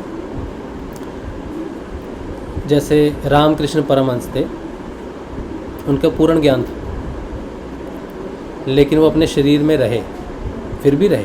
बंधन बांध लिया था उन्होंने, एक बंधन बांध लिया था शरीर में रहने के लिए। वो भोजन, वो बंधन था भोजन की आसक्ति से बांध लिया था अपने आप को। तो जब भी उनके घर में खाना बनता था तो वो सूंघते हुए चले जाते थे। माँ को जब भोजन करवाते थे पहले आप खाते थे। और एक बार जब शारदा माँ ने उनसे कहा कि तुम्हें लोग मिलने आते हैं, तुम्हें भगवान मानते हैं, और इधर रसोई से जरा ही खुशबू आई खाने की तो तुम उन सबको उस बीच ज्ञान के छोड़ के रसोई की तरफ भागते हो, तुम्हारी कितनी निंदा होगी, तुम्हें शर्म नहीं आती? बोलते नहीं, शर्म वरम की कोई बात नहीं है, पहले भोजन फिर भजन। वो ऐसा क्यों कहते थे? तो एक बार माँ बहुत गुस्सा हो गई, शारदा माँ बहुत गुस्सा हो गई उनसे, बोलती तुम्हारी ये हरकतें अच्छी नहीं लगती। फिर उन्होंने बताया ये रहस्य, बोले शारदा, जिस दिन तुम्हारी लाई हुई थाली को मैंने हाथ से दूर कर दिया, उसके 3 दिन बाद मैं अपना शरीर छोड़ दूंगा। तो माँ ने उस समय सुना, बोला अच्छा ठीक है, हाँ। फिर जब वो बीमार हुए, जब उन्हें कैंसर था, तो माँ शारदा उनके लिए थाली लेके आई और श्री रामकृष्ण परमहंस ने हाथ से थाली को दूर कर दिया। फिर माँ रोई। फिर बहुत रोई, क्योंकि उनको वो बात याद आ गई थी कि इन्होंने कहा था जिस दिन मैंने थाली अलग कर दी, समझ लेना मैंने अपना बंधन तोड़ दिया है, इस जगत में रहने के लिए तोड़ दिया, छोड़ दिया, अब जाने का समय। तो बहुत रोई। तो उन्होंने कहा इस रोने का कोई लाभ नहीं है, तो मैंने तुम्हें पहले ही बता दिया था कि ये तो मेरा बंधन था। मैं खाने के प्रति आसक्त सिर्फ इसलिए था कि जनमानस का भला कर सकूं, इस दुनिया में रह सकूं, बंधन चाहिए था। अब सोचो वो परम ब्रह्म ज्ञानी रामकृष्ण परमहंस की बात कर रहा हूँ, उसको भी इस शरीर में रहने के लिए बंधन बांधना पड़ा, क्योंकि ये शरीर गुणात्मक है, बंधनों से बंध जाता है, पर ब्रह्म नहीं बंधता। और जिस दिन फुल इनलाइटनमेंट आ गया, परम ब्रह्म की स्थिति के साथ आपका ताल्लुक होने लग गया, संयोग होने की बात आ गई, ब्रह्म से परब्रह्म का जब पता चल गया कि मैं ब्रह्म स्थिति में हूँ और परब्रह्म की स्थिति में किसी भी क्षण प्राप्त कर सकता हूँ, लेकिन उसके लिए शरीर का त्याग करना जरूरी है, तो आप उसी क्षण कर दोगे त्याग। ये महत्वपूर्ण बात है। इसीलिए शरीर का त्याग, इसीलिए शरीर में परम ब्रह्म की प्राप्ति नहीं हो सकती। ब्रह्म तक पहुँच सकते हो, अक्षर तक पहुँच सकते हो, त्रिगुणातीत तक पहुँच सकते हो, लेकिन अक्षर पर ब्रह्म नहीं हो सकते। तो परम ब्रह्म के लिए समाधि की उच्चतम अवस्था के बाद की छोड़ने की स्थिति है। तो वापिस जिसको उस योग का पता है कि अब होना, लेकिन दुनिया के लिए कुछ करना है, दुनिया के लिए कुछ करना है, तो वो रुकेगा। और वो रुकने वाला, उन्होंने कहा है, कोई साधारण योगी है, कोई मुनि है, कोई ऋषि है जिसने तपस्या करके ब्रह्म की स्थिति हासिल कर ली, वो नहीं रुक सकता। उसको रोकने वाला या तो वो स्वयं परम ब्रह्म ही होना चाहिए या फिर गुरु होना चाहिए जो उस स्थिति को रोक के रखे कि वह वहां तक पहुंचे नहीं। जितने भी योगी होते हैं, जितने भी तपस्या कर रहे हैं, किसी एक बंधन को बांध के रखते हैं, पूरी तरह शरीर खाली नहीं रखते। कान बांध लेंगे, कान फाड़ के उसमें बांध लेंगे, बाला पहन लिया, उंगली में यहाँ पर कोई पदार्थ जैसे चांदी, तांबा, इसकी कोई अंगूठी पहन ली दोनों तरफ, पैर में कुछ बांध लिया, पैर के अंगूठों में कोई धागा ही बांध लिया। जनरली मेटल का कुछ ना कुछ बांध देते हैं अपने आप। तो अगर वो समाधि में चले जाएं, वहाँ से वापस ही नहीं आएंगे, वो वहीं से ही निकल जाएंगे। तो वहाँ से निकलने के लिए माया बोलेगी मेरा दे के जा, ये मेरा जो बाला पहना है, ये जो मेरी अंगूठी पहनी है, ये मैं हूँ, ये मेटल है ना, ये प्रकृति है, माया से बना है ये सब, दे इसको। तो वो रोक लेगी, और जैसे ही वो देखेगा मुझे कौन रोक रहा है, प्रकृति है, तो उसे याद आएगा कि मैंने पहना क्यों। वो एक बंधन। इसी तरह से भोजन, रामकृष्ण परमहंस का। इसी तरह विवेकानंद का भी, विवेकानंद को तो रामकृष्ण परमहंस ने बड़ी मुश्किल से रोका हुआ था। उनसे उन्होंने कही है एक बार ये बात कि जिस दिन इसको अपना पूर्ण ज्ञान हो गया, इसको रोकना असंभव है, ये चला जाएगा, बहुत जल्दी चला जाएगा। मैंने इसको कैसे रोका हुआ है ये मैं जानता हूँ। ये रामकृष्ण परमहंस की बात है कि विवेकानंद को अपनी शक्ति से उनकी प्रोग्रेस रोकी हुई है, लेकिन विवेकानंद रुकने वाले नहीं। तो वो 39 की एज में निकल लिए। जैसे ही उनका काम हुआ, अपने गुरु का प्रचार किया, सनातन धर्म का प्रचार किया, हिंदुत्व का प्रचार किया, भारत का प्रचार किया, निकल लिए। उसके बाद बिना शरीर के श्री अरविंदो को दीक्षा देते हैं आके जेल में 1906 या 7 में। 1904 में शरीर छोड़ के 1907 में ऐसे कुछ शरीर छोड़ा उन्होंने, 2 या 3, 4 में पता नहीं। उसके बाद दीक्षा देते हैं बिना शरीर के। कार्य वो कर रहे हैं लेकिन शरीर में रह के नहीं कर रहे। क्यों? शरीर में रह के भी तो कर सकते थे वही कार्य, लेकिन शरीर छोड़ने की इतनी क्या जल्दी है कि 39 साल में छोड़ दिया। शंकराचार्य ने 31 साल में छोड़ दिया। बाबा श्री गंगाईनाथ ने इमीडिएटली छोड़ दिया। जैसे ही रामलाल जी सियाग रेडी हो गए, वो निकल लिए, रुके ही नहीं। बाबा गंगाईनाथ जी रुके ही नहीं। भोलेनाथ स्वयं हमारे दादा गुरुदेव है। जैसे ही गुरुदेव को जागृति आ गई, वो निकल लिए। उनके साथ 1984 में पता नहीं कितने संतों ने त्याग दिया अपना शरीर। जैसे ही गुरुदेव को 1984 में सिद्धि होने ही वाली है, जब तक बाबा हैं तब तक तो वो स्थिति, उनकी उच्चतम स्थिति नहीं आएगी, क्योंकि एक ही है ना। तो बाबा अगर उच्चतम स्थिति में है तो गुरुदेव तो हमेशा बाबा से नीचे ही है। तो बाबा को हटना पड़ेगा, तब गुरुदेव की वो स्थिति होएगी। तो वो हट गए इमीडिएटली। गुरुदेव को टाइम ही नहीं दिया, गुरुदेव से मुलाकात ही नहीं की, क्योंकि भौतिकता आवश्यकता नहीं है। अध्यात्म में भौतिक शरीर की आवश्यकता ही नहीं है। गुरुदेव ने कही है ये बात कि जितने प्रभावी बाबा मेरे लिए अपने शरीर को छोड़ने के बाद हैं, वो शायद शरीर के साथ उतने प्रभावी नहीं होते, लेकिन बिना शरीर के ज़्यादा प्रभावी हैं, क्योंकि शरीर की एक लिमिट है। उच्चतम स्थिति में बाबा हैं। बाबा से उच्चतम स्थिति तो किसी की नहीं हो सकती। गंगाईनाथ जी से उच्चतम स्थिति तो मैं किसी की भी नहीं मान सकता, क्योंकि वो परे हैं, समय से परे हैं, सब चीज़ों से परे हैं। उन्होंने अपना शरीर कैसे बनाया है, वो मांस मज्जा का शरीर है या वो उनकी शक्ति का शरीर है, हमें तो ये भी ज्ञान नहीं, क्योंकि उस पर तो उम्र का फ़र्क ही नहीं पड़ रहा, उस पर तो टाइम ही का फ़र्क नहीं। उनका एक भी बाल सफ़ेद नहीं। और वो कहते हैं मेरी आयु तब है जब कुंती के हाथ से मैंने भोजन किया है। तो कुंती के हाथ से भोजन करने वाला शरीर में एक बाल भी सफ़ेद नहीं हो, हजारों वर्ष हो गए। अब ये बड़े रहस्य हैं संतों के कि वो कौन सा शरीर कब धारण कर लेते हैं। हम मानते हैं कि बाबा का जन्म यहाँ पर हुआ, लेकिन वो क्या जन्म हुआ और उस शरीर को कैसे उन्होंने धारण किया है, कैसे बनाया, क्या बनाया, हमें पता नहीं। अगर वो कहते हैं मैं तो कुंती के हाथ का भोजन करके आया हूँ, तो फिर कब बाबा का जन्म हुआ होगा? जन्म की तो कोई बात ही मत पूछो। तो वो तब से है, परब्रह्म की स्थिति में ही हैं, उन्हें ब्रह्मलीन कहते हैं, वो ब्रह्म की स्थिति में ही है। किसी भी शरीर में जन्म लेके वो अपना शुरू कर दे, धारण कर लेंगे, जन्म लेने की ज़रूरत ही नहीं है उनको, वो अजन्मा है, ऐसा योगी अजन्मा है। तो यानी कि इस शरीर के बाहर एक स्थिति है, पूर्ण स्थिति है, जो इस शरीर को छोड़ने से ही प्राप्त होती है, अंतिम नहीं है। जय गुरुदेव। नरहरि भाई, तो फिर वो ये जो यही उस दिन का भी प्रश्न था कि फिर जब जैसे ये शरीर रहित होकर रहते, ये बात बिल्कुल सत्य है, क्योंकि जहाँ अभी मैं वास्तान जी हूँ तो यहाँ भी मुनिराज करके हैं। हाँ। तो उनके शरीर छोड़ने के बाद हर साल उनका मेला होता है, हजारों की संख्या में लोग आते हैं और लोगों को आज भी उनके दर्शन, स्वप्न में दर्शन, या यानी कि भगवान की तरह है, जब भगवान उनके मंदिर बने, उनके घरों में तस्वीरें, उनकी पूजा होती है।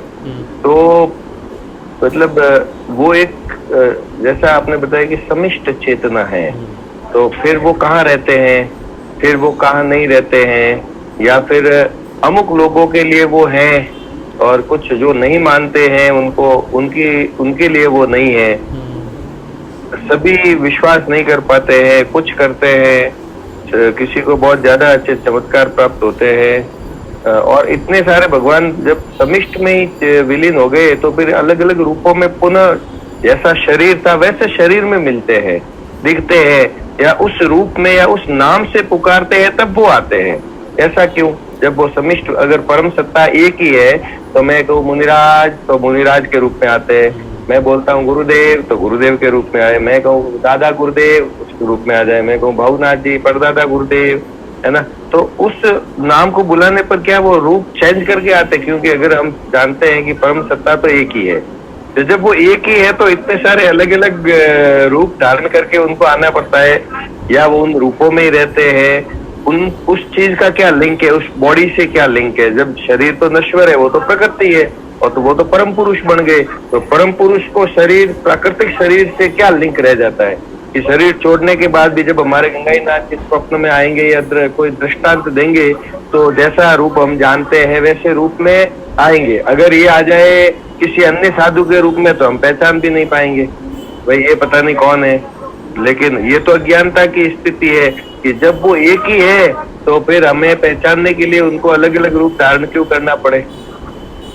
क्योंकि हमारे देखो, जब हम किसी पुकारते हैं, जैसे बाबा गंगाईनाथ को पुकारे, गुरुदेव को पुकारे, तो द्वैत, पहले हमारे अंदर द्वैतवाद है, वो हमें अलग रूप में दर्शन देते ही नहीं। सोचो मैंने पुकारा बाबा श्री गंगाईनाथ जी को तो गंगाईनाथ जी आए, गुरुदेव जी को पुकारा तो गुरुदेव जी आए, लेकिन असल में जब मैं उनको जिस नाम से पुकार रहा हूँ या जिस नाम से देखने की इच्छा कर रहा हूँ तो वो मुझे वैसे दिख रहे हैं, वो वैसे है नहीं, वो तो प्रकाश है। उस प्रकाश में एक व्यक्तित्व घड़ने की क्षमता मेरी है, वो प्रकाश रूप में ही आए हैं। वो बाबा गंगाईनाथ जी अपना बाबा वाला शरीर लेके आए ही नहीं, गुरुदेव अपना वो शरीर लेके नहीं आए, या महाअवतार बाबा जी हैं, या मुनिराज हैं, या लहड़ी महाशय हैं, या फिर विवेकानंद हैं, महर्षि अरविंदो हैं, शंकराचार्य हैं, गोरखनाथ जी हैं, मच्छिंद्रनाथ जी हैं, कोई भी हैं, वो प्रकाश रूप में ही आते हैं। सिर्फ आपको उस रूप में इसलिए दिखते हैं क्योंकि आप उस रूप में ही पुकार के उनको उस रूप में देखना चाहते हैं। ये आपने क्रिएट किया है, उन्होंने नहीं किया, वो प्रकाश में ही है। अच्छा, ये आपने तो बहुत बड़ा कंफ्यूजन दूर कर दिया है। हाँ, तो वो अपनी तरफ से प्रकाश में आए हैं, क्रिएशन आपने की है क्योंकि आप शरीर में हो ना। हाँ,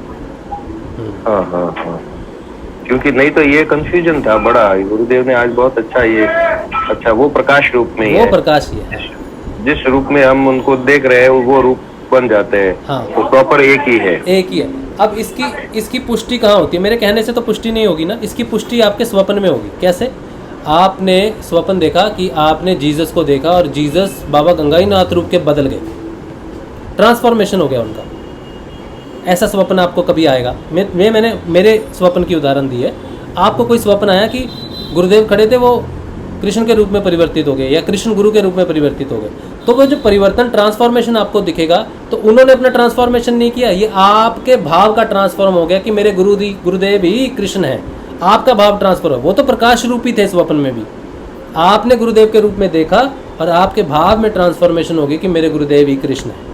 लेकिन गुरुदेव भी वो प्रकाश है और कृष्ण भी प्रकाश है, उसमें अंतर, उस तरफ से अंतर नहीं है, इस तरफ से भाव परिवर्तन है, इस तरफ से भाव मूर्ति है, भाव प्रतिमा है। इसीलिए मंदिरों में अलग अलग मूर्तियां जो है वो भाव प्रतिमाएं के रूप में हैं। असल रूप में जो उसके अंदर जब आप चेतन करते हो, किसी मूर्ति में जाके प्राण प्रतिष्ठा करते हो तो क्या करते हो, प्रकाश की प्रतिष्ठा करते हो, तो उसके अंदर प्रकाश प्रभु है, वो मूर्ति नहीं। मूर्ति तो भाव रूप है। तो जब वो एकत्व की बात करते हैं या फिर हम अलग अलग चीज़ों की बात करते हैं तो एक ही है प्रकाश ब्रह्म,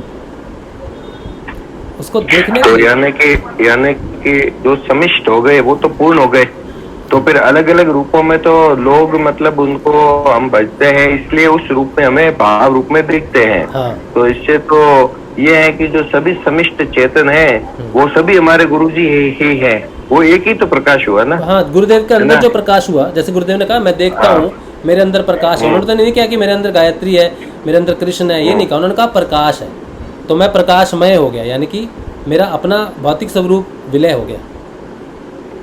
मैं दिखता हूँ आपके लिए, मेरा ध्यान करो, क्योंकि साधनाओं के दो भाग हैं, यहाँ से मूलाधार तक दो विभाजन है, यहाँ तक साकार, यहाँ से यहाँ निराकार।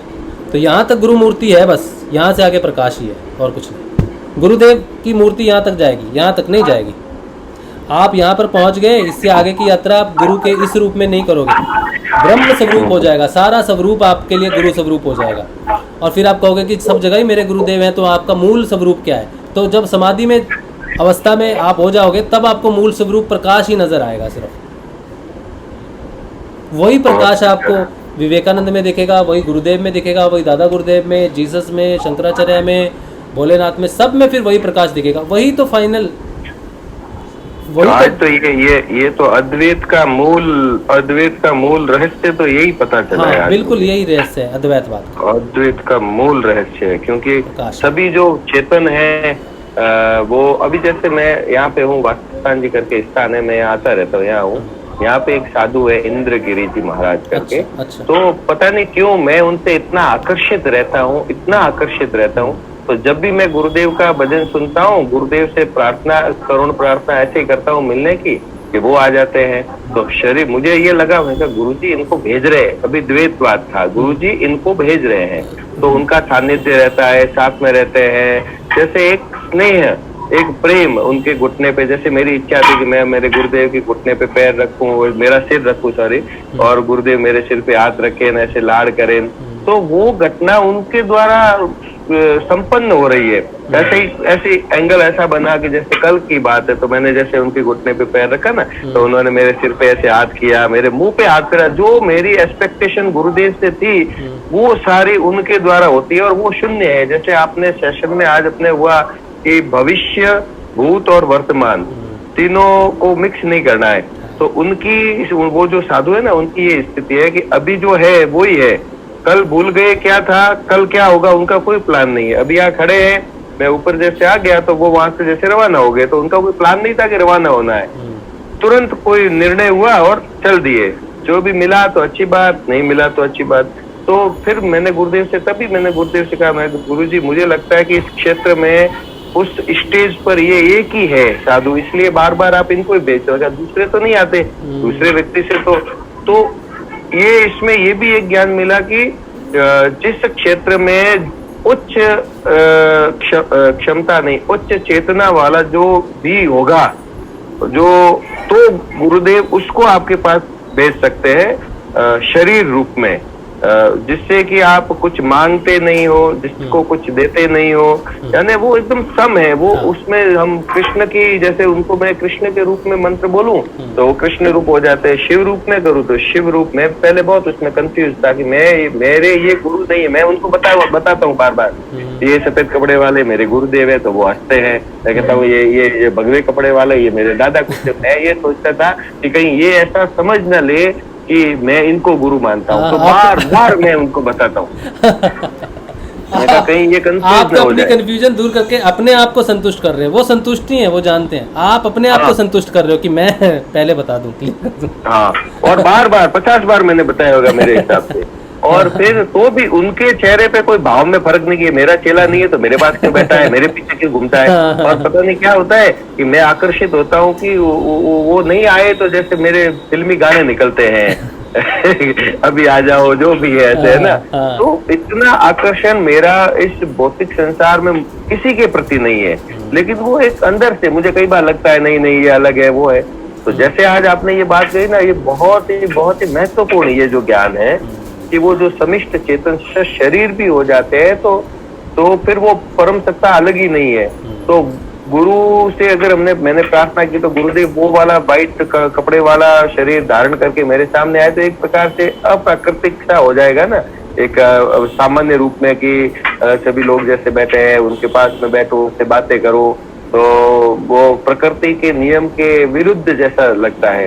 तो गुरुदेव ने जैसे मुझे अभी मेरा ये इच्छा हो सकता है कि उनको मेरे पास भेज देते हैं, मैं उनका सान्निध्य करता हूँ, लेना देना कुछ नहीं, उनको पता है इसको मेरे से कुछ अलग से नहीं चाहिए। और उनको ऐसे पता चलता है, जैसे मेरे सिर पे मेहंदी लगी हुई है, मैंने मेहंदी लगाई थी, कभी नहीं लगा था, दूसरी बार ही लगाई है। तो ऐसे सिर पे आते हैं मुझे बोला, ऐसा नहीं बोला कि कलर किया है, मुझे कहा मेहंदी लगाई है क्या? तो मैं चमत्कृत हो गया, आपको क्या पता मैंने मेहंदी लगाई है? ऐसा ही बोल सकते थे, डाई किया है, जो भी किया है। तो वो ऐसे छोटी छोटी बातें कई ऐसी होती है कि जो एक प्रकार का चमत्कार होता है, और मेरा उनके प्रति एक अनायास ही एक विचित्र सा आकर्षण है जिसको मैं समझ नहीं पा रहा था। तो मैंने इतना ही समझा था कि गुरुदेव इनको मेरे पास भेजते हैं ना, द्वैत भाव, लेकिन जो चेतन है जिसमें स्वयं में प्रकाश है, फिर वो सब एक हो जाएंगे। और मैं आपको बता रहा हूँ, ये भी जब शरीर छोड़ेंगे ना तो वो ऐसा ही होगा। एक प्रकार से आपने जैसे विवेकानंद जी है, महर्षि अरविंद है, तो ऐसा ही इनका भी स्वरूप, मेरी आत्मा ऐसा, मतलब मेरा मन, अंतर मन मेरा ऐसा कह रहा है कि वास्तव में ये भी पूर्ण, क्योंकि राशि भाई इस भौतिक संसार में ऐसा कोई हो सकता है कि जिसके नीचे का पहनने का है और ऊपर का कुछ नहीं है, और उसके बाद वो आदमी खुश है, उनके खाने पीने का कोई स्थान नहीं, रहने का कोई ठिकाना नहीं, और मतलब और मुझे कहे चलो घूमने चलते हैं तो मुझे गाड़ी लेके घुमाएंगे, आबू की परिक्रमा कराएंगे, लेना देना कुछ नहीं। तो और मतलब शून्य, किसी से कोई लेना है ना कोई देना है, और एकदम सामान्य से रहेंगे। और एक उपदेश की बात की, उनको जब जो चीज चाहिए वो उपलब्ध हो जाती है। भोजन करने का समय हुआ कि जहां भी होगा अपने आप भोजन सामने आके प्रकट हो जाएगा। तो तब मुझे लगा कि वास्तव में आज तक ऐसे साधु मैंने नहीं देखे, कोई स्थान विशेष नहीं कि भाई यहीं मिलेंगे, यहीं रहेंगे, किसके साथ जाएंगे, किसके साथ नहीं जाएंगे, कुछ भी नहीं। उनमें तो पुरुष और स्त्री का भी भेद नहीं है। तो मुझे और मेरे मन को आकर्षित करते हैं, वास्तव में करते हैं। तो ये इसमें आपने जो बात बताई ना कि शरीर हम क्रिएट करते हैं, शायद हमारा मन क्रिएट करता है, लेकिन वो परम सत्ता जो सदगुरुदेव है वो प्रकाश स्वरूप है। प्रकाश स्वरूप आपके सामने आ जाते हैं, और हम जैसा सोचते हैं कि ये मुनिराज आए, कि गुरु जी आए, कि दादा गुरु जी आए, कि अरविंद जी आए, कि जो भी आए, तो हमें लगता है कि वो आए हैं, लेकिन नहीं, वो सिर्फ हम सोचते हैं। वो स्वयं वो एक ही है। ये एक और अनेक का भेद बड़ा सा आज बहुत बड़ा खुलासा हुआ, मुझे बहुत कुछ मिला है आज। क्योंकि 2 दिन पहले मुझे स्वप्न भी आया था, अभी क्या मैंने आपको भी पूछा था, मैं नाद सुनता हूँ, नाद के आगे मुझे कोई रास्ता नहीं मिल रहा है। नाद सुन रहा हूँ तो मुझे ऐसे 2 बार ऐसे स्वप्न आए कि ट्रेन में जाना है तो ट्रेन नहीं है। मतलब मैं सुबह का टाइम में, मैं और मिसेज रेलवे स्टेशन पे है, टिकट मांग रहे कि मुझे वहाँ जाना है, तो अभी ट्रेन नहीं है, शाम को 6:50 पे ट्रेन है। ठीक है, 6:50 पे ट्रेन है, ऐसा हुआ। तो मेरे प्रश्न ये था कि अभी मतलब रास्ता नहीं है मेरे जाने के लिए। नाद पर जैसे मैं अटक गया, वो उस पर अनुसंधान इतना पता है होता है कि नहीं होता, कोशिश करता हूँ, लेकिन मुझे लग रहा है कि मैं नाद जब से सुनाई देने लगा है ना, तब से अब तक जैसे आगे नहीं बढ़ रहा हूँ, मुझे रास्ता आगे नहीं मिल रहा है। तो 6:50 पे है, अभी शाम को 6:50 पे मैं ध्यान कर रहा था, अचानक मुझे जो स्वप्न याद आया, मैं 6:50 बोला था और शाम को 6:50, तो वो 6:50 शाम को याद, तो इसका भी कोई रहस्य है जुड़ा हुआ है कि 6:50 का ही ध्यान, मतलब इसी समय ध्यान करना है, 6:30 से 7 के बीच में ही ट्रेन मिलेगी, यानी रास्ता मिलेगा। तो आज मुझे ये रास्ता मिला है, ये अद्वैत का मूल सिद्धांत मिला है मुझे।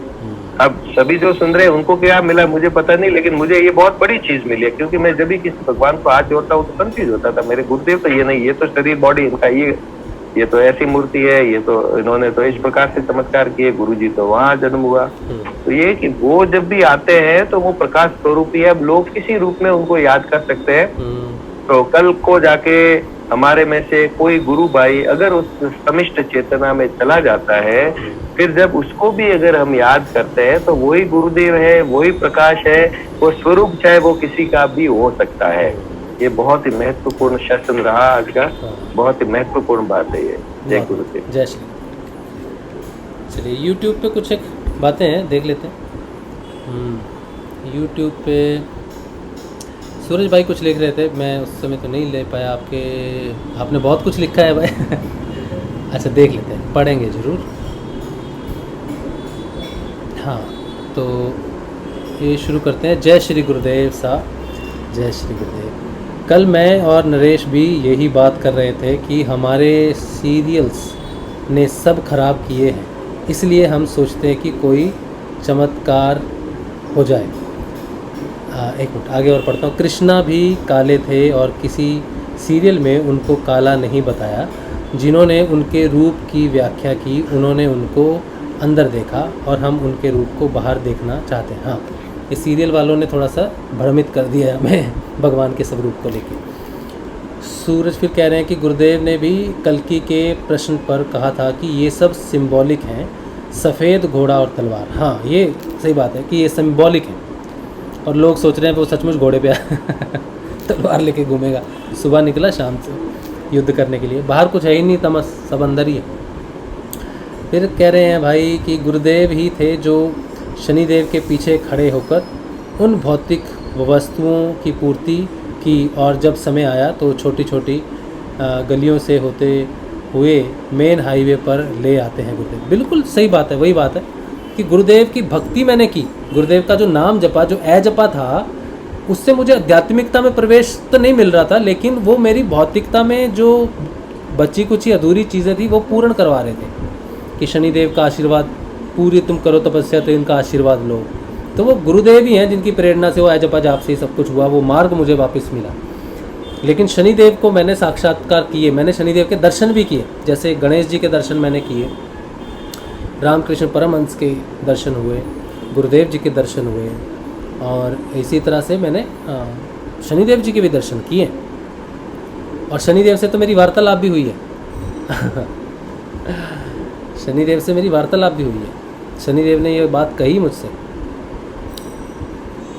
ये बात बताई उन्होंने कि ये जो तू बहुत अमीर हो गया है, बहुत बड़ा हो गया है। तो मैंने कहा नहीं, मैं तो वैसा ही हूँ, जो भी मेरे पास है वो शनिदेव का दिया हुआ है। वो परीक्षा मेरी उन्होंने ये आके देखा कि मैं जब उनकी भक्ति कर रहा हूँ, शनिदेव के प्रति हूँ, तो मैं पूरा शनिदेव को इस बात का क्रेडिट दे रहा हूँ कि नहीं दे रहा हूँ। ये बात मेरे स्वप्न में उन्होंने आके मुझसे पूछी थी कि तू बहुत, उस समय मैं क्या काम करता था, लोगों को जॉब दिलवाता था, लोगों को रोज़गार दिलवाता था। तो उन्होंने मुझसे पूछा, लोगों को रोज़गार दिलवा रहा है, जॉब दिलवा रहा है, बहुत बड़ा हो गया है, हाँ अमीर हो गया, बहुत पैसे आ गए। मैंने कहा आप ये बात मुझसे कर रहे हो, तब मुझे पता नहीं था वो शनिदेव है, जब बात हो रही थी हमारी। तो मैंने कहा आप अभी तो पूछ रहे हो, लेकिन अगर आप 1 महीना पहले आते ना, तो मेरे पास खाने के पैसे नहीं, बिजली का बिल देने के पैसे नहीं, रेंट देने का पैसा नहीं, ये सब नहीं था। तो आप जानते नहीं इस बात को। तो आज जो भी कुछ मेरे पास दिया हुआ है ना, वो मेरा खुद का नहीं है, वो शनिदेव का है। ये बात जब मैंने कही, वो तुरंत गायब हो गए और वो स्वप्न टूट गया मेरा उसी समय। मेरी सिर्फ एक्सेप्टेंस देखने आए थे। स्वप्न में भी मैं इस बात को लेके जागृत हूँ कि नहीं हूँ। स्वप्न में हम ज़्यादा जागृत होते हैं कि नहीं, ये तो पता नहीं मुझे, लेकिन मैं जागृत था उस स्वप्न में। तो ये परीक्षा लेके गए हैं शनिदेव, और शनिदेव के वो जो जिस रूप में वो आए थे, उस रूप को मैं जानता हूँ, ठीक है। और वो काले तो नहीं थे, ठीक है, दिखने में वैसे उतने ऐसे तो नहीं थे जैसे हम देखते हैं, बहुत सुंदर थे। अच्छा क्या बात कर रहे थे, अच्छा आगे का मैसेज आपका। हाँ, तो कह रहे हैं सभी देव छोटी छोटी गलियों और गुरुदेव में हाईवे जहाँ बिना रुकावट के हाई स्पीड से आता। हाँ हाई स्पीड, बिल्कुल सही बात। फिर उसके बाद हाई स्पीड पकड़ ली मैंने, और आज भी पकड़ी हुई है। देखो सेशन से पहले, जो सेशन में आज चर्चा हुई है ना, सेशन से पहले मुझे उसका ज्ञान नहीं था। तो सेशन से पहले वाला राजशिव और आप सब, और सेशन के बाद वाला राजशिव और आप सब, वो नहीं है जो सेशन से पहले थे। अब आपके ज्ञान में और मेरे ज्ञान में बढ़ोतरी हो चुकी है, जानकारी हमें ज़्यादा प्राप्त हो, तो हम बदल गए हैं ना उस हिसाब से, जानकारी के हिसाब से। जैसे नरहरि भाई ने कहा कि आज बदलाव हो गया, तो बदल गए ना, कितने घंटे लगे हमें बदलने के लिए। 7 से 8:40, 1.5 घंटे में इतना बड़ा बदलाव, इतनी बड़ी जानकारी मिल कमाल जाना। हो गया भैया, कमाल हो गया। हाँ, तो ये बदलाव हो रहा है, घटित हो रहा है। सत्संग, कमाल। हाँ, ये सत्संग के माध्यम में बदलाव हो रहा है ना गोविंद जी, है ना? बिल्कुल भैया, सत्संग के बिल्कुल दौरान ही हो रहा बिल्कुल। है। तो यानी कि जब हम हाँ। सत्संग में बैठ रहे हैं तो हमारे अंदर परिवर्तन हो रहा है, और वो नाम जब से हो रहा है, वो इस ईश्वर के सत्संग से हो रहा है, उसका ज्ञान है। क्योंकि मुझे तो सत्संग से पहले, शुरू करने से पहले इसकी जानकारी थी नहीं, पूर्ण रूप से जानकारी अब मिल रही है। जो तथ्य इकट्ठे किए कुछ दिनों में, कुछ महीनों में, कुछ सालों में, जो छोटे छोटे तथ्य इकट्ठे हुए, गुरुदेव ने आज एक माला में पिरो के हमारे सामने रख दिए कि ये चीज़ है। तो ये परिवर्तन, ये गुरुदेव की बड़ी कृपा है ये भैया, गुरुदेव बड़ी की कृपा है। बड़ी कृपा है। गुरुदेव ही मैंने इस सत्संग में साफ कहा कि मैं खाली हूँ, मेरे पास बुद्धि नाम से कुछ भी नहीं है, ज्ञान नाम से भी कुछ नहीं है। जो भी है उस गुरु का ही प्रकाशित हो रहा है। आज जो ज्ञान मिला वो अनूठा अनमोल मिला, बिल्कुल अनमोल अनमोल अनूठा। मैं एक्सप्लेन नहीं कर सकता, इतनी गजब चीज मिली। हाँ, मैं खुद हैरान हूँ। अब नरहरि भाई ने भी अपनी बात रखी है, मैंने भी रखी है। और नरहरि भाई ने ये प्रश्न मुझसे बहुत पहले पूछा था, शायद 1 साल ही हो गया होगा, कि अंतिम स्थिति क्या है। वो शायद भूल गए, उनको याद है कि नहीं, मुझे याद है कि अंतिम स्थिति क्या है। तब हम जवाब नहीं ढूंढ पाए थे उस चीज़ का। आज साधना करते करते, नाम जप करते करते, सत्संग में उस चीज़ का खुलासा हुआ कि मनुष्य शरीर में ब्रह्म तक प्राप्ति हो सकती है, लेकिन परम ब्रह्म का योग और शरीर के बाद ही है। तो शरीर उच्चतम भैया सत्संग में तो मिलता है, वो पता ही नहीं कि क्या आप कैसे हीरे मोती ले जाते हो आप। हाँ, बिल्कुल बिल्कुल। और उसकी पहचान तो जौहरी को ही होती है। आप तो जौहरी हो, आप समझ जा रहे हो। जी सर, जी सर, जी सर। चलिए, अच्छा, सूरज प्रताप फिर कह रहे हैं आज का सूत्र मन को खाली करना ही साधना है। हाँ, मन को खाली करना ही साधना है, प्रकाश में कर लेना या भी। उसके बाद कह रहे हैं मेरा गुरु बड़ा अलबेला है, हर क्षण परीक्षा लेता है, फेल नहीं होने देता। हाँ, आज का सूत्र आनंद तीनों कालों से मुक्त है। आनंद मुक्त है। कमल सिंह कह रहे हैं सुंदर, बहुत सुंदर, बहुत बढ़िया। चलिए, सूरज बाद में कह रहे हैं नरहरि भाई भक्ता पहलवान तो गुरु हनुमान। भक्त पहलवान तो गुरु हनुमान। चलिए, तो ये आज का सत्संग का समापन यहीं करते हैं श्री गुरुदेव के श्री चरणों में। उम्मीद है कि वो हमारा मार्गदर्शन करते रहें और सत्संग बंद ना हो। चाहे कितनी भी भौतिकता हमें सताए, परेशान करे, या मेरा भूतकाल या आपका भूतकाल हमें आपके नोचे, रोके, रस्सियाँ बांधे, लेकिन हम आज वर्तमान में रुके ना। और हमारा भविष्य कैसा हो, जैसा भी हो, बस प्रकाश में हो। उस प्रकाश में योग के लायक, यही मंगल कामना है। सुबह मिलेंगे, सुबह के ध्यान में 6:30 बजे। जय श्री कोटि कोटि प्रणाम, कोटि कोटि प्रणाम, कोटि कोटि प्रणाम। गुरुदेव को कोटि कोटि प्रणाम। जय श्री गुरुदेव, जय श्री गुरुदेव, जय श्री दादा गुरुदेव, जय महादेव। जय माता। जय श्री गुरुदेव, जय श्री दादा गुरु, जय श्री गुरु, जय श्री